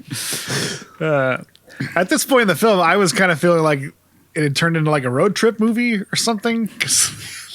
But maybe that was just my mind trying to come up with any reason for why the story had to involve Terrence and a kid and a dog and Frankie going to Biloxi and back for what appeared to be no good reason. Like, anyway, the coke prostitute with a black eye and the guy saying, oh yeah, must have lowered this kid's confidence in Terrence's ability to keep him safe because he bails immediately. Terrence asks a guy who sort of looks like Paul Schrader in a bar the score of the game he bet $2,000 on, and finds out he's about to lose his money again while Frankie and the kid head into a coffee shop. By the time Terrence gets done yelling at the random guy at the bar, the kid has split. He searches frantically around for him around the casino, eating up several minutes of precious screen time, checking not one but two separate bathrooms in real time to show that the kid's not there. Then he goes to a bus station and then drives around the hooker junkie flaming trash can alley from Bringing Out the Dead looking for a 15-year-old boy. But unsurprisingly, the search comes up empty. Why would he think that the kid went there? I think he just wanted to go look at hookers. Hey, let's go look at some hookers, huh? Then Ving Rhames shows up and that? holds a wad of cash. cash. That used to be you, right? Remember when I picked you up from here and you were just like old times? Let's go back to your humble beginnings. This is where I found you. Brought you up from the gutter to the high rise. So the only person who can help solve the case he's now working on is gone due to him being a fucked up junkie with a hooker girlfriend. Oh, exactly what everyone thought was going to happen. So Terrence heads back to the old folks' home to question the same old ladies we saw earlier. He creepily hides behind a door looking like a vampire and shaving with an electric razor for some reason, and then asks where the African lady's grandson is. He gets more and more... It's just... This is my favorite scene in the whole fucking movie, man. He gets more and more pissed when she won't tell him, and the old white lady asks for the name of his supervisor, so he decides to take the investigation up a notch. Yeah, he says something about, like, I've been polite, but maybe that's my fucking problem or something like that. Yeah. I've been too polite. Up till this point, I've been trying to be nice, and I think it's hindering my ability to effectively investigate this. Like whatever that was. Like, holy shit, dude. So apparently this is all ad-lib, right? This whole scene was all him ad-libbing? Yeah. This was all Nick Cage, makes sense. completely It feels improvised. A complete departure from anything else he's done in the movie so far. In a movie full of him doing bad things. But This is, like I said, this is my favorite scene in the whole movie. I think it's the most memorable one. Yeah. For sure. Aside from the GoPro shots of lizards for no reason. He pulls the oxygen tubes out of the old Southern Belle's nose and tells them, nobody saw me come in. No one knows I'm here. This old woman is going to run out of air, and you're going to have a tough time convincing people it wasn't you who did it to her. And even if you do convince them that you didn't kill her on purpose, you're still going to have a tough time selling that you took care of her worth a fuck. He's smacking her hand away the whole time. Yeah, that's right. You did fucking. This was, I got full quarter of the fucks from this movie came from this scene. Again, he asks her where the fuck he is and then pulls his gun and points it at her head. She finally tells him he's on a plane to London while the lady in the chair gasps her last breaths. He gives her back the oxygen and then calms himself down. Thank God, because he was about to lose control there for a second. Oh, wait. No, then he screams, maybe you should drop dead, you selfish cunt. You ever think about your kids or your grandkids sucking up their inheritance with that fucked oxygen tube? You fucks, I hate you both. And then he takes out his gun and screams, I should fucking both. Just right now, I should fucking kill you fucking both. And then he says that they're the reason this country's going down the drain and heads off to steal some Jell-O from the cafeteria and spit in an old man's face, I'm guessing. Or maybe he's just going to sit down with John Rambo for a chat by the window. Kronk is good. Yeah, that scene was completely improvised by Nick Cage. Not a single line of dialogue was even written. Wow. I just wonder how those ladies had to react off of that. Like, Genuinely, he was literally killing that lady. Yank the. They got a real lady on oxygen and he pulls the tubes out. She's really dying on film. He's got a real gun that he's pointing at people. I mean, that seems like something Werner Herzog would be. We're going to make sure that the gun is loaded for this scene. We get a genuine. Oh, God. Oh, man. Oh.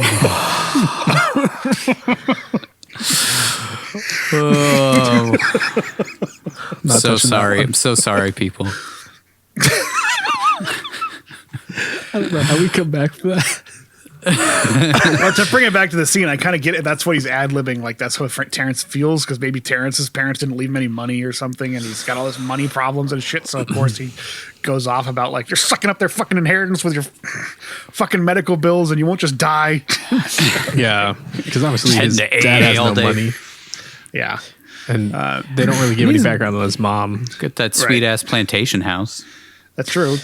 Next, we see Terrence and the captain meeting with Anthony Goodhusband, who isn't pleased to find out he has a super fake-sounding last name, and that Terrence also lost their only witness. He says that they can't force the kid to testify if he doesn't want to, so he suggests just letting Big Fate go. Nick Cage screams at him in his dog-eat-dog Humphrey Bogart voice for some reason on the way out. You know what's involved, right? You're chicken shit, huh? Take it easy. And then the case is essentially closed since they have no legal way of bringing down Big Fate without the kid. In the car, the captain asks what happened at the old folks' home, and Nick maintains his inexplicable accent while lying to him about what happened to the old ladies. The captain says public integrity is waiting for them at the station, so he'd better have his story straight since the old woman's son is a congressman. The old white woman, the one they tried to murder by pulling her oxygen tube out. Which, okay, we'll get to it, but she just don't remember too good was the explanation as to why that's dropped later on. It's like, but it's not dropped.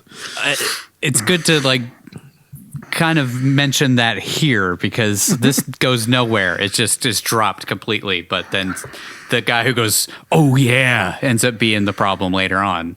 And I think it was just because they had to wrap it all up in 2 minutes in one scene later on in the movie. And give a big happy ending. Yeah, it does. Yeah, you're right. It does end up meaning nothing. He does end up. It's dropped because I was thinking about them taking his shit away, but then but in in that scene, they're like, I mean, the movie's she don't remember too good. So the movie's really setting it up that everything's unraveling because of all of his fuck ups have finally caught up to him. You know, and it's a tragedy where somebody starts, which is what happens and they lose everything. In the original Bad Lieutenant, everything unravels and it just leads to him, spoilers, dying at the end. And that doesn't happen in this movie. Just everything just suddenly works out magically. But we'll get to it. He's questioned at the station, and he denies threatening the old woman while still sporting a 40s detective accent. Well, who's saying that? Mrs. Faringer? Is it true? I think she might be suffering from a little dementia. Lieutenant, we're asking if it's true. Absolutely not. Why? Did they film these scenes first and then decide to drop the accent later on filming? I don't know. My wife was saying maybe it's when he's lying. He's like putting on the fake accent. Like he's maybe it could be like he's so drugged out that like he can't even effectively lie anymore. He has to like pretend he's another person to do it. You know? I think Nick just likes that accent. Did not. Like that's. I think I mentioned it later, but like it kind of sounds like Tony Clifton, you know, Andy Kaufman's like alter ego when he shows up. Yes, that's what I thought too. That whatever with the guy with the glasses, right? And then the mustache and stuff. Yeah, he sounds exactly like that. I couldn't remember who that was, but I had the image in my head of him playing that character. I was thinking Jim Carrey, but it's because Jim Carrey played Andy Kaufman playing that guy. Yeah. So it's the same fucking voice. Tony Clifton. Out of the blue, like nowhere. It kind of starts in that previous scene when he's, so it starts with like the attorney and then it goes to him talking to the captain and then it continues into this scene and it kind of continues off and on here for like 30, 40 minutes. Yeah. Ned confronts Terrence about the $5,000 he owes him in front of everyone at the station, and McDonagh explains away being screamed at by this bookie by saying he's a little late on his rent, and then a woman says his prostitute girlfriend called. I noticed he dropped the accent for one line in that scene.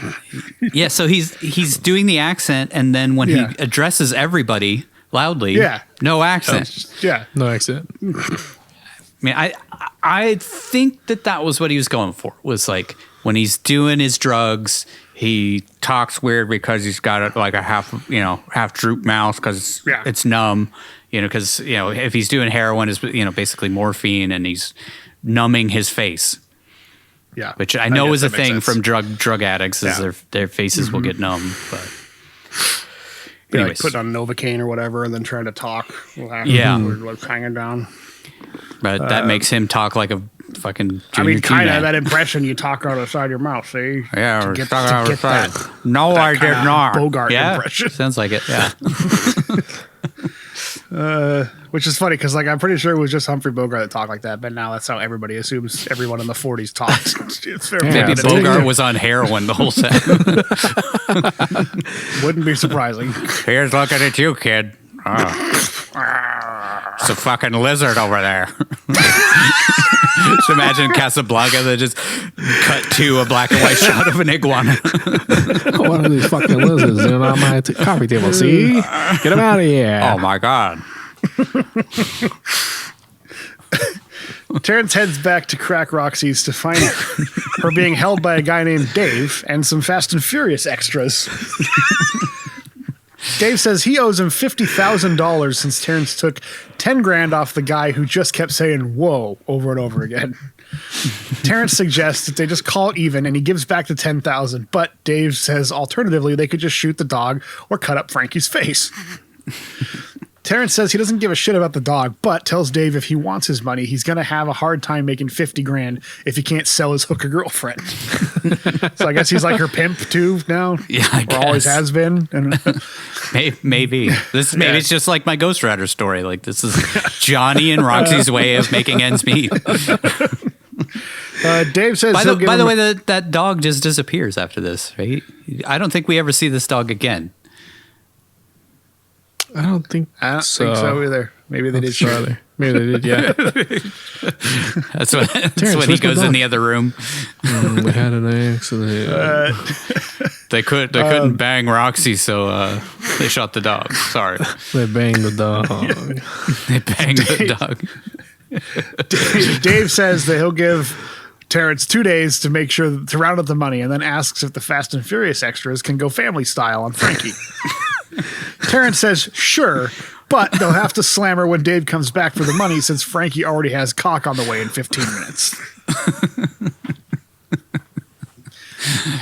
Terrence decides to take Frankie to his father's house, and she seems to question the god-awful life choices she's made to get to the position she's currently in. Whee! What a predicament!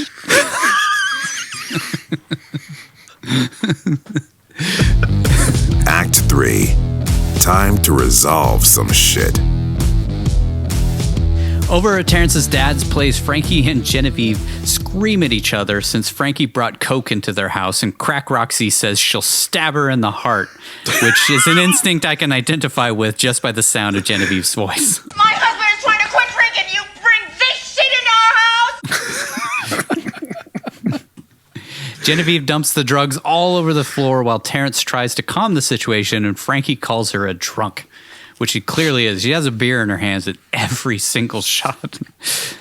Which is like, it's funny, I'll mention it when we get there, but like, she is totally against drugs at this point, and then later it's just kind of like, oh yeah, we're birds of a feather. We're both fucked up when she sees Terrence doing drugs.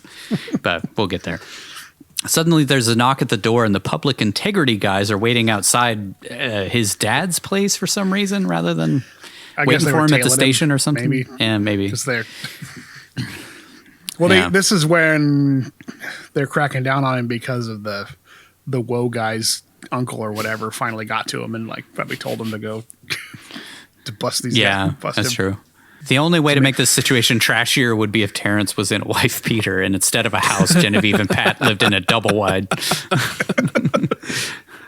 feel like an old plantation house is the equivalent. Yeah, kind of.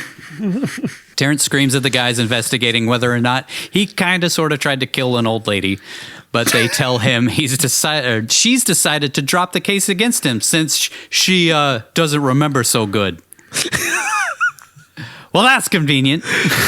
Got to get that plot thread tied off, and we got too many more things to worry about. Yeah. Like I said, I think it was just so that they could tie that up so that everything could just magically be fixed in one scene later on. They still take his guns since the guy who said, "Oh yeah," is hung all the way from here to City Hall.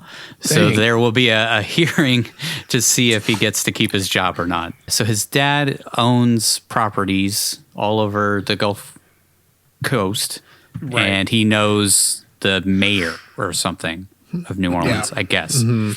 Terrence fights back tears as he removes his comically oversized hand cannon from the front of his slacks, and the investigators let him know that he's on modified duty, so he can't carry a gun around anymore. These guys seem pretty smug about pinning a case on him based on the word of a guy who they know was with a prostitute when Terrence sort of pushed him a couple times. Terrence says, "A man without a gun, that's not a man."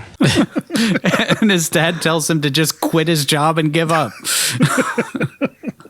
His dad seems like a real go-getter. In the rundown plantation house. Take care of the dog. I mean, if that was another made-up line, like Nick Cage, just a man without a gun is not a man. I don't know. Seem to have anything to do with the character, it doesn't really come back. I mean, not at all. Yeah, but he only really uses the gun to threaten old ladies. So it's like he's, as a man does. Yeah, that's what men do. He does get his gun back like almost immediately after this. Though. Yeah, Munt goes and gets it. Frankie says she can't stay with the drunk bitch who screams at her nonstop, and Terrence's dad, who says the only thing he's capable of doing in life is go to AA meetings and then sit on the couch. It's no wonder Terrence is all fucked up. Like this is his role model. All I can really do is sit on the couch and then wait for my next AA meeting. Otherwise, he'll drink, I guess. Mm-hmm. So he brings in the most volatile situation he could possibly bring in to this house. Coke that hole. Terrence takes Frankie to his special place, which happens to be an old shed in the backyard. It looks like an old slave shack. Yeah, it's like a kitchen. That's what I thought it was. She's absolutely enthralled by a story he tells her about how before his mom died, she bought him a metal detector and he found a silver spoon in the yard that he was convinced was left by pirates. Like Eva Mendes is just like, oh, what a magical thing. In this shitty cobweb-filled dirty shack that hasn't been cleaned in 30 years. Yeah. To be fair, I would be impressed too. He goes on, tells her that he used that metal detector to find the bell of a ship in the Antarctic. I don't think that would work. But yeah, sure, okay. Sure, okay. Just above the surface. All right. Yeah, it's under like an inch of snow. It's under an inch of snow. And the inside is preserved perfectly. Yeah. He hid the spoon in the murder shed somewhere, and he's never been able to find it.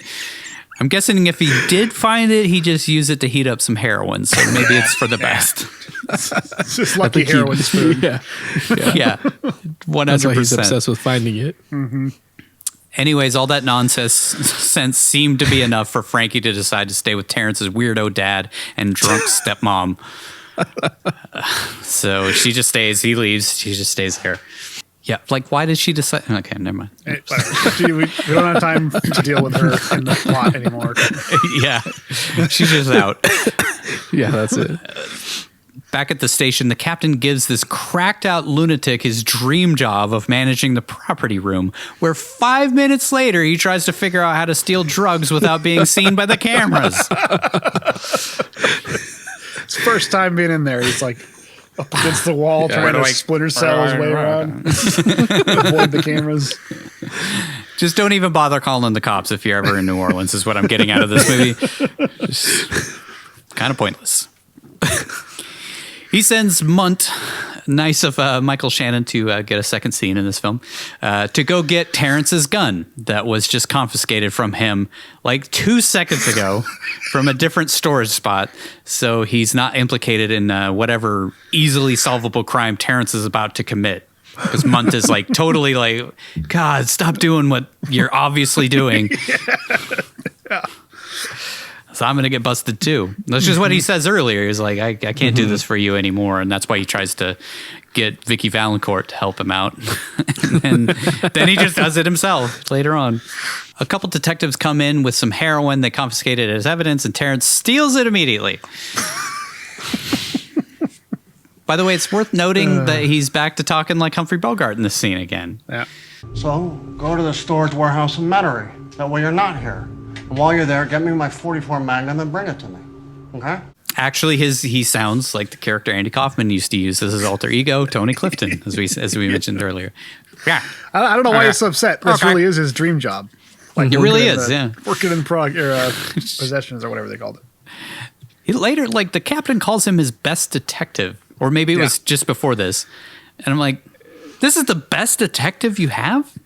I mean, you've seen the other ones. Yeah. They're not great. Hunched over lunatic, tweaking every second. Nosferatu. Yeah. I mean, he solves the case. He does. Illegally, but sure.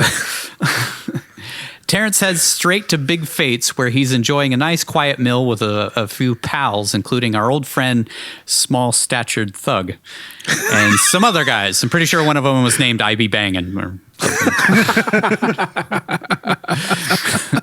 I didn't see G in that scene, but he might have been in there. I thought he was there. I think he's there. Yeah. Terrence asks him to Little person man. Terrence asks him to step outside, where he offers Big Fate protection from getting busted by other cops in exchange for $15,000 per shipment of drugs. Safe to say, Terrence has either finally embraced a life of crime, or he's playing a con on Big Fate that will play out for the rest of the film. Spoilers. Both are plausible at this point. Yeah, it could go either way. Yeah, I think that was what they were trying to do, was like, you're trying to question whether or not he's actually just decided, you know what, fuck it, I'll just go full on bad lieutenant. Yep. Big Fate asks why he should trust him, and Terrence says he'll supply him with some information the next day, and he can decide whether or not to go to the next step from there. He asks Terrence, what about the murders? You don't give a fuck about them no more? And Terrence says, look at me. Now look at you. I never did. The fuck does that mean? What did that mean? What exactly was he trying to say with that? Like, look at you. I think he's trying to say, like, look how successful you are and how rich you are, and look how run down and beaten I am, you know, as a cop. You think I really ever give a shit? Like, maybe that's what I took from it. Like, I like look that. At your life and look at my life. Do you think I really cared? I wouldn't be where I was if I did. Okay, I like that. He gives the two detectives who dropped off the heroin earlier the weight, and they instantly think it's too low, but then go ahead and tell this crackhead what they are going to do that day. What kind of, they're doing like a sting operation. He gives their info about a drug bust to Fate and his goons, and they trust him when one of their guys gets busted because of the sting. Big Fate says he needs to make a quick stop while Terrence is in the car with him, and he casually ignores them dumping a body in the river. They chat about how this like right spot's off the going shore too. Like it's not even out. Like they couldn't have rented a boat and go out and drop them where the alligators. They just throw them off where people could wander around. Throw them off in 1 foot of water. They chat about how this spot that's currently being used to dispose of bodies will be prime real estate and agree to go into business together. So one piece of information is all it took for this guy to trust him and completely to the point of dumping bodies in front of him. And becoming business partners in real estate, I guess. I don't know what the hell. We're going to make a mall, Terrence. Yeah, I got some condos from here to across the... as far as the eye can see. Just picture it, a 7-Eleven and a strip mall right there. Be awesome. Next, we see Terrence watch a drug deal go down between some gangbangers and a star football player named Ronaldo Hayes. Terrence flips on his lights, shakes down the player, has him blow crack smoke into his mouth, and then has sex with him right there in the street. No, wait, that was earlier. And later, somehow? Yeah. Terrence tells Ronaldo, You bought dope. I want you buy dope. he asks the guy to step out of his vehicle. He frisks him and finds like the smallest amount of weed you could possibly buy. And Terrence says he'll let him off with a warning if he makes sure that the University of Louisiana football team wins by 5 or less points or loses altogether against Texas in their next game. So yeah, okay, so this lends credence to he's gone full on bad lieutenant. Right. Which this is illegal as fuck. Rig sports games. Yeah, and blackmail people. Yeah, I mean, it kind of makes him hard to root for, even when everything just falls into place later on. Ronaldo agrees since his life will be ruined by the thimble full of weed he bought, and Terrence heads off to practice as Humphrey Bogart or something. End of scene. That's it. That's all it was. That night, Terrence drives Big Fate, G, and rhymes with Fidget around after they make a big drug deal with the Taliban or something. Terrence says, Hey, sup? Where's the 15,000? And when Big Fate says he'll get it for him, he says, Did I not do what I said I was going to do? And when Big Fate tells him to relax, Terrence pulls his gun out from his crotch and puts it to Big Fate's head. The barrel of that thing must smell awful, man. Just sweating in those pants all day. Right on his crotch. Also, that would be super uncomfortable to have in your waistband as you're sat. Yeah. Driving a car. This was another thing I think they lifted from the original Bad Lieutenant is he pulls his gun and there's this iconic shot of Harvey Keitel pointing his gun directly into the camera. And I think that's what they were kind of emulating in this, but I'm sure Werner Herzog was like, no, we're going to do it all in one shot. So we don't need an alternate take and a different camera setup. And then Nick Cage was like, you know what you're doing. Finally. Somebody who knows what they're doing. I want to imagine him saying that as the guy's like filming the iguanas. Like, this guy knows his stuff. That's what he's doing. I can get behind this guy. You know, more movies need low quality, wide angle shots of lizards from an inch away from their face for no reason. He says he'll have his money the next day at his house. So he's already given Terrence like access to his house. Just come and go, man. Take whatever you want from the fridge, whatever. Guy just pulled a gun on him in the car. Yeah. Then Terrence asks for a cut of the dope. Big Fate gives him a baggie I guess he'd already made from the huge bag that he was holding like a second ago. And then Terrence tells Terrence to put away the gun before he kills someone. Terrence then says, I'll kill all of you to the break of dawn. Then he laughs like a lunatic and says, To the break of dawn, baby. And then they all have a nice chuckle. I guess it's like you have to be a lunatic to be this lieutenant who's going against the law, and like so now they trust him because he's obviously fucking crazy. Yeah. I guess. That was such an off-putting scene. It was so weird. To the break of dawn, baby. Like they were all like nervously laughing because the guy just pulled a gun on everyone in the car and is also controlling the car, so he could just kill them all if he wanted to. He could. I mean, maybe they're still trying to figure out if they can trust him at this point. I don't know. That was a weird scene. Terrence heads to place a bet with Wormtongue, but first he says, Sup, Don't talk to me motherfucker, sup. about... he pays Ned back the $5,000 he owes him and then bets another $5,000 on Louisiana to beat the spread. Quick fact, in case you were paying attention to that whole exchange with Ronaldo and know anything about sports betting, he just made the opposite bet of what the film is implying that he made, and spoilers, later wins. Louisiana is a 6-point favorite, and McDonagh is betting on Louisiana, which means he expects them to win by more than 6 points, not less. Had he wanted the score to be 6-point spread or less, he would have bet on Texas. So Louisiana had to cover the spread of 6 points in order to win, but they only cover it by 3, which he wins $10,000, but it's actually the opposite. So yeah, I didn't understand. I couldn't follow along, but I don't understand Yeah. sports or betting, so I Because he's like, I want you to lose. Yeah. So if he bets on Louisiana, they would have to win by and 6. also win by 6 points or more in order And to cover then that spread. they're crushing them, but then Texas comes back and closes the gap by 3, and he still wins big money. Yeah. He heads to his dad's where he offers Frankie some of the heroin he just got from Big Fate, but she tells him she's decided to get clean thanks to going to one AA meeting with Terrence's dad. Man, that Bill W. can really work some magic in here.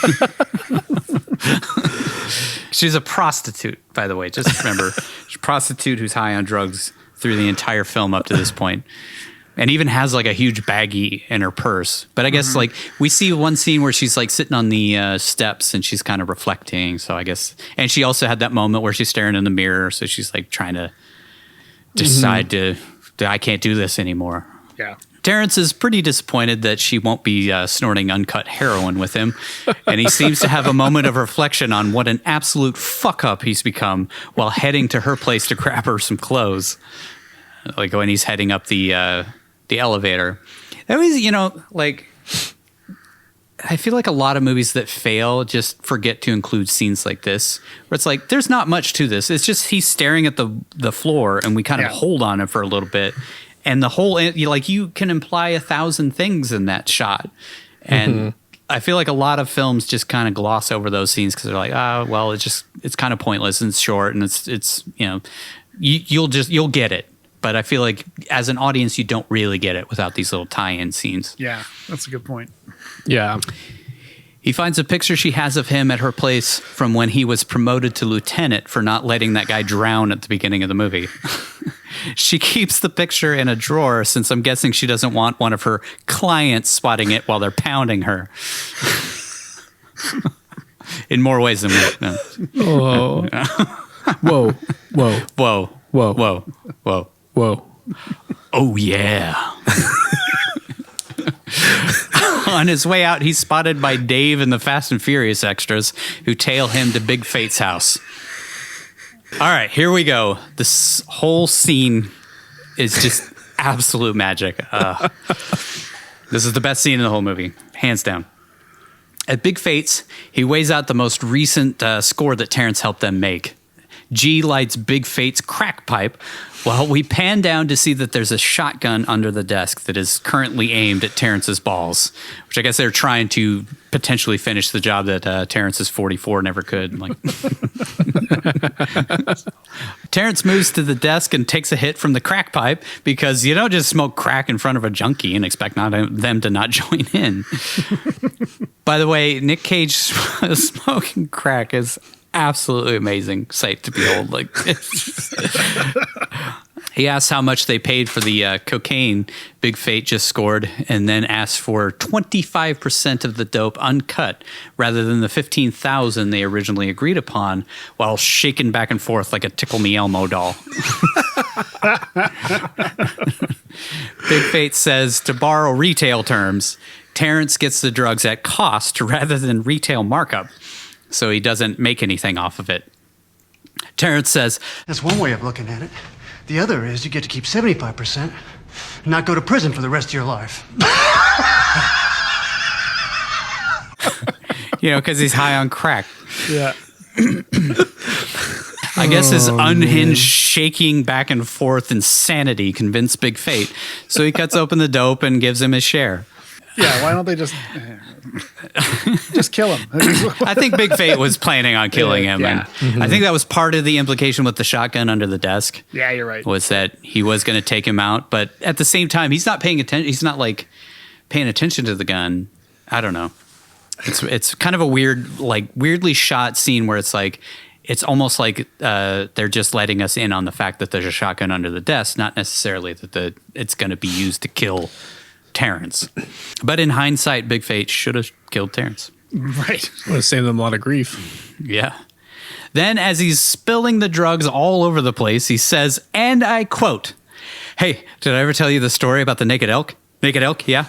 I was watching TV, the game, right? Ronaldo Hayes, he gets tossed the ball, and he was running with it and running, and he jumps over 3 linebackers in midair. He sprouted antlers like a gazelle, like an elk. He landed again, and he ran, and he scored a touchdown while laughing like an absolute fucking maniac." I'm glad you wrote that down because I couldn't follow the story. The fuck?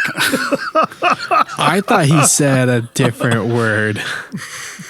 What? I thought an he elk used a different instead of elk. The naked elk. I didn't think he said naked. I thought he said, and the whole time I was watching that scene, I was like, they're just not going to acknowledge that he's dropping the N-bomb. No, it's definitely naked. Yeah, I looked it up. Oh, thank God! Just to make sure I wasn't mishearing the whole thing. But yeah. Yeah, I was really, and I was like, this is kind of out of character for the character, and then also for the film. But we've watched and the some people films. He's surrounded by right now. Yeah, but he's cracked out of his mind, so it wouldn't surprise me. That's why I thought, like, why aren't they reacting to him dropping the N-bomb? Naked. He was saying naked. Naked elk. Thank God. Thank God. Oh, G God. correctly says, "That's that crack talking." And Terrence says, "Hey, listen, I'm not worried about you, so don't be concerned about me, because I'm not concerned about if you're not concerned, so don't be worried because I'm not really concerned." So hard to like say it the way he does, because he says it like 1,000 words a second. I'm not really worried about you because you don't be concerned about me, because he's on crack. I could tell that the kid just had some experience with La Coca in his real life. You can draw from that. Or he's at least studied. Yeah. He's studied Been crackheads. directly that's for involved with some firsthand knowledge one way or the other. Yeah. Big Fate says he is concerned because if this fucking lunatic who is high on crack and unhinged as hell drops dead, then he has to worry about a guy from Africa moving in on his territory. Just like what happened before. The guy from Senegal. Terrence says, Easy, because I'm not easy to eat.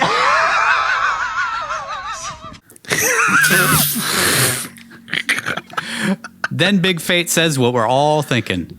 This fucking guy. Big Fate's baby mama comes in and says she needs to go to the store, so these guys who are smoking crack and have pounds of cocaine on the table should watch the kid. Can you watch the baby? Seems like a good spot. Big Fate tells her to get the fuck up out of here and throws some shit at her. I guess while this was going on, Terrence switches to the crack pipe he got from that girl that he kind of sort of raped at the Gators retreat. The crack pipe that she had. I believe that was the same crack pipe. I think that's where it came from. I think that's where he got it. Yeah, he got it from her. Yep. Big Fate asks, "What the fuck is that?" It's my lucky crack pipe. You a crazy motherfucker. You don't have a lucky crack pipe? No. I mean, what kind of loser doesn't have a lucky crack pipe? Seriously. Just some generic crack pipe? Keep your lucky one around. Big Fate takes a big old hit, and suddenly Dave and the Fast and Furious extras break into the room. They draw guns, and Dave says Terrence owes him $50,000 plus His two friends were supposed to have a sexual experience of their choosing with an attractive woman. Terrence offers Dave his cut of the dope, but Dave decides he wants all of it. He says, "There was a time when I would have taken my fair share and left the rest on the table, but I never got rich enough to retire. I'm stuck doing this shit, and I'm not young anymore," which is something that I say every day on the way to work. Dave's main goon goes to take the drugs, and for some reason, Werner Herzog sticks a harmonica in a tailpipe and revs the engine for the next 3 solid minutes.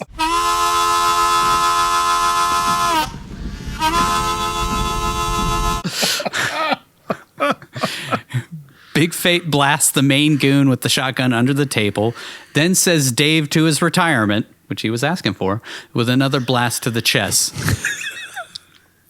He, G, and M-word blast all 3 of the Goombas, and Terrence says, Shoot him again.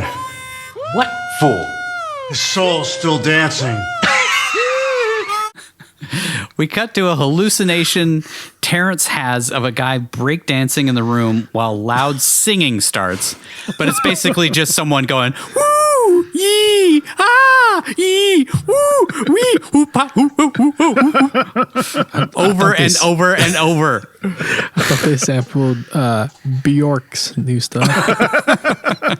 And did that guy look like Maynard? James Keith? Yeah, the guy dancing? Guy dancing at a mohawk. He was supposed to look Dave's like clothes. Dave, But he had a mohawk. But that's what Dave's soul looks like. He's bald. Mercifully, they shoot the breakdancer, and then an iguana walks across the room while we slowly zoom on a Nick Cage smiling like he's just enjoyed a man-sized portion of crack. And scene. Quick fact, the dancing soul scene is an obvious homage to Werner Herzog's early classic Strosvek. Strosvek. I've never seen it. I don't know. I don't either. Maybe it's great. Which features an iconic scene of a dancing chicken set to the exact same song. Oh my God. Old Lost John that was in this scene. Woo! Wee! I love that song. Just, I had to turn it down so much just to enjoy that scene. Ow, my ears. My ears hurt. And the harmonica, Jesus Christ. It's too much. Too much, man. Back at the station, Terrence tells the overacting cop from earlier to stop by the already thoroughly searched apartment where the family was killed to see if he can find any new evidence. While giggling to himself and sporting that hyper-focused driving through a school zone while drunk look on his face, he tells the detective exactly what he should be looking for, exactly where it's at, and whose DNA to test off of it. And the guy's like, "Oh, you had a vision, huh?" Because he's like, obviously, he knows that he planted this evidence at the scene. I guess these guys went to the same police academy Kelsey Grammer from Grand Isle did. They don't just subscribe to no big city nonsense like not disregarding suspiciously obviously placed evidence. Terrence heads to his dad's house to drop off Crack Roxy's clothes, but she's on her way to rehab. She's just getting all cleaned up. Or can't remember. I guess, I don't know. Genevieve is suddenly cool with people doing coke or heroin or whatever the hell is going on in her house because she catches Terrence with like a pound of the shit. He's got like a huge bag of it. She says they're birds of a feather, since she drinks beer. Snorting heroin, Bud Light, same difference. They taste the same. Tastes the same.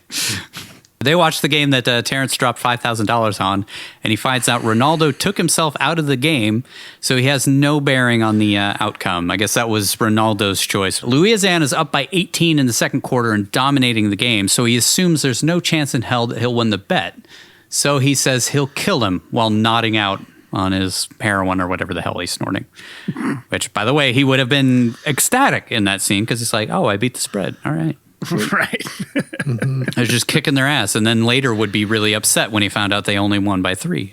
Okay, here's where things go completely off the rails, or on the rails. things on rails. Doing rails. Doing rails. Terrence has been an absolute piece of shit this entire movie, but everything just suddenly goes perfect for him all at once. And yeah. Same exact scene, like in. I guess they wanted to wrap this bitch up in a hurry and decided to just give him a happy Scooby-Doo type ending here. That's how I feel. He comes in the station and he finds, guy at his desk who says that things between them got out of hand and he has no beef with them anymore since those gangsters are now dead. I guess they found out that they disappeared. I don't know. Like, how would he have found out already? Like, they just were shot the night before. At least that's the implication. Is like, it was just last night. He called his dad and asked his dad. And his dad's like, yeah, those guys I sent after him. I haven't found them. Never showed up again. I guess they're dead. And that spooks him. They've been missing for 8 hours now. Where could they be? He leaves and Ned the bookie just walked right in after him and says Texas came back and got close enough to cover the spread, so he won $10,000.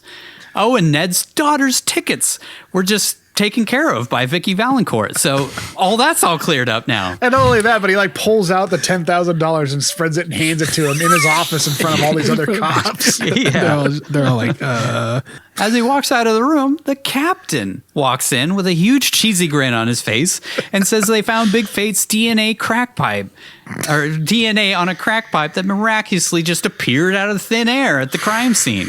Okay. He doesn't walk in. He pops in from the side like a fucking cartoon character.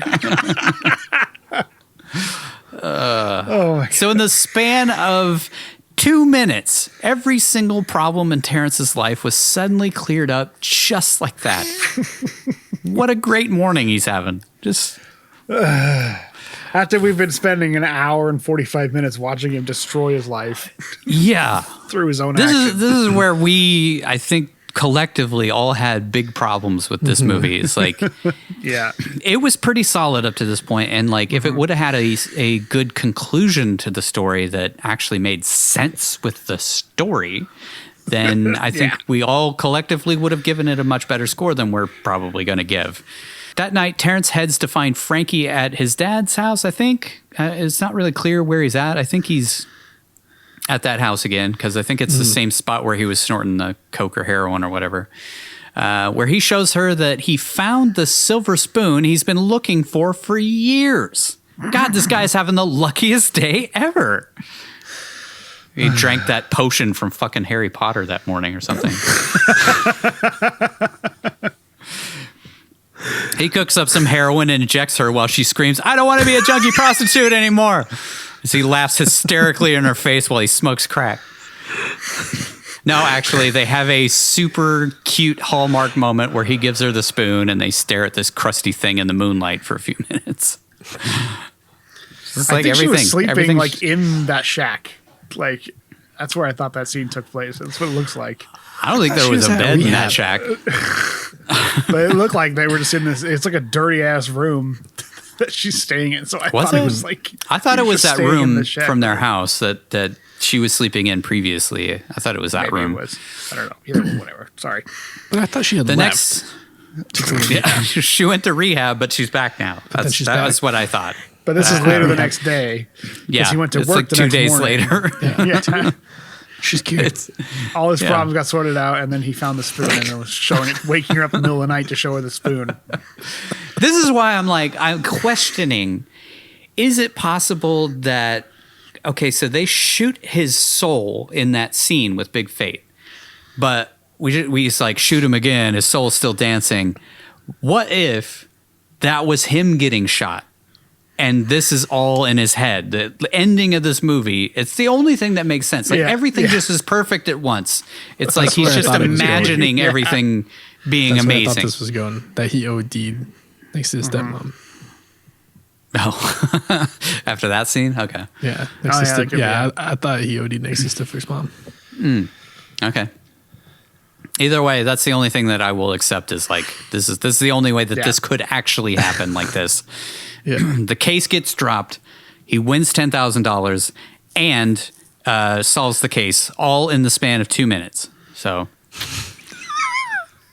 And then finds that silver spoon he's been looking for forever. And then his wife, he ends up marrying the prostitute, and they all get clean together at the same time. And he wins an accommodation, and he gets promoted to captain. Everything's just perfect. She gets pregnant, and they get a house in the suburbs, and everything's amazing. Just like, what? The next day, Terrence and the rest of the police department bust into Big Fate's to arrest him. I'm not sure why they didn't just arrest him after they found the crack pipe. Like, why did they wait another day? I guess to shoehorn in that stupid spoon scene. Like, that had to go in there somewhere. And it had to happen at night because that's how they filmed it. Val Kilmer is nice enough to make an appearance in the film again. He tells the rest of the cops to check the place for evidence, and then Terrence tells him to cuff him, and Stevie says no, puts Big Fate's gun next to him, and says, within earshot of several other police officers, here's what happens. Before we can cuff him, he goes for the weapon, we shoot this prick, and steal his shit.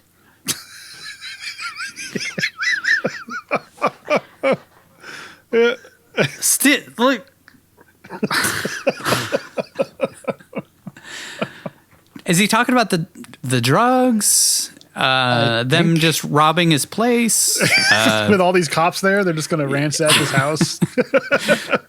Maybe they take over his drug operation, him and Terrence. This was so out of left field, in addition to everything else here. This is just like... Okay, so Stevie's been kind of a shithead, but he was kind of the nice guy in the first scene, but he's been kind of a shithead in all the other scenes that he shows up. Yeah, he was like, he wanted the nudes of the guy's wife, and then he wanted to let the other guy die in the prison. Whatever. But that seemed more like jokingly, too. Like, I don't know. Just so out of left field. Big Fate asks Terrence what's going on since they had a good thing going, and Stevie says, "You're wrong, baby." He acts like he likes you because he likes to get high. Terrence stops Stevie from killing Big Fate, so they cuff him. That's it. End of scene. It's just like they wrote it. It's just so artificial to show like Terrence is not a bad guy. Like, yeah, the old Terrence from 3 days ago would have totally planted a gun and then shot the guy and then stole all his drugs. Well, Stevie's like, "Oh, you've gone this far. Why not go to murder?"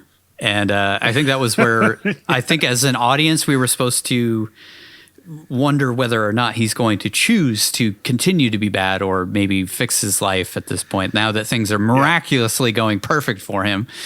I don't know. I don't know what the hell the point was of that. It just was so random. We cut to 1 year later where Terrence, the drug addict lunatic, gets promoted to captain in a ceremony just like the one where he was promoted to lieutenant. Frankie, his dad, and fuck it, why not, Genevieve are all clean now. And we know Terrence is clean as well because he turns down some wine at the ceremony. They all just drink their sparkling water and knit or whatever the fuck.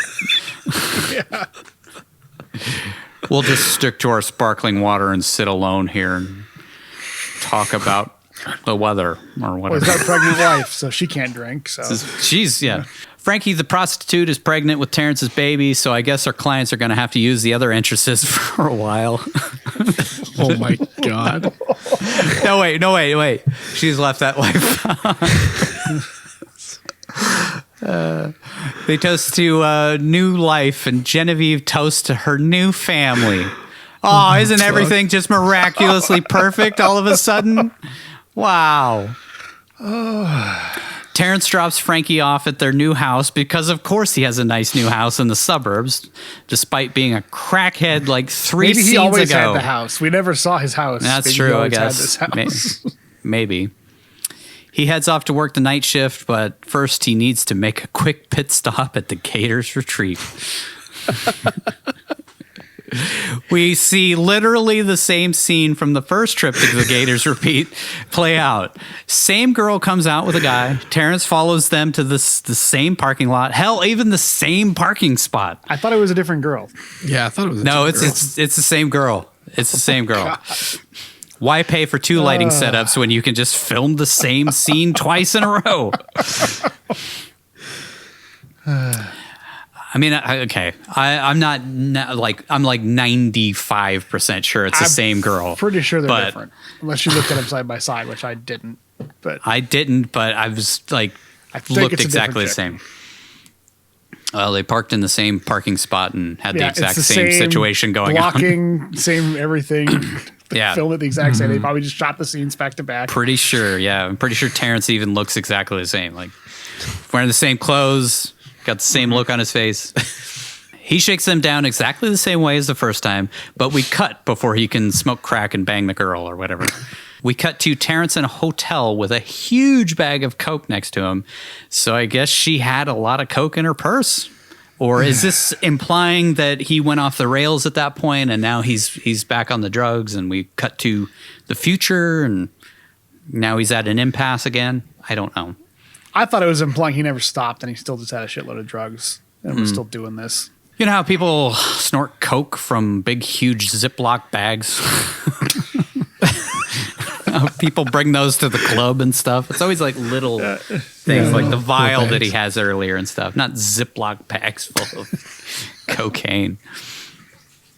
He's busy putting lines together, and you guys aren't going to believe this. It's crazy, but who do you think walks in the door but the guy Terrence saved at the beginning of the film? Yep. Dude works at the hotel Terrence went to do drugs and accidentally brings room service to the wrong room. What a fucking crazy coincidence. That's amazing. Life really is funny sometimes, you know? People are always delivering room service to the wrong room and opening the door without the person letting them in. They just come in. Yeah. Oh, well, I guess I got the wrong room. Cheers now. Oh, okay. I'm glad I'm not the only one. Oh, what's that? You doing some coke? Cool. Oh, okay. Cool. Here's your lobster thermidor. Are you going to cook with that flour? That looks like flour in a huge baggie there. Oh. Is that baby powder? Yeah. My balls are sweaty. Can I get some? It's from having this gun in my thing all the time. It's hot, It's hot. Gun barrel gets hot. It's a swamp. It's a swamp down there. Chavez recognizes Terrence immediately and asks if he's still a cop. Terrence says, "Port of call, still New Orleans." That's the name of the movie. Yeah. He asks what happened with Chavez, and he says he's been clean for a year. They break their sobriety and do lines together, then film some iguanas with their phones. No, Chavez asks if Terrence is all right, and he says, "Sometimes I have bad days." So Chavez takes him to the aquarium. In the middle of the night. In the middle of the night. Looks like it's closed, like they break into the aquarium. Yep, that's how it ends. He takes him to the aquarium after Terrence asks if fish have dreams. They sit there in front of a tank for 2 solid minutes. Terrence smirks to himself a little bit, and then we cut 2 credits. The end. He laughs like he just thought of G again. That guy's name was G. There was a guy named G. That would have been I actually would have loved that. That was the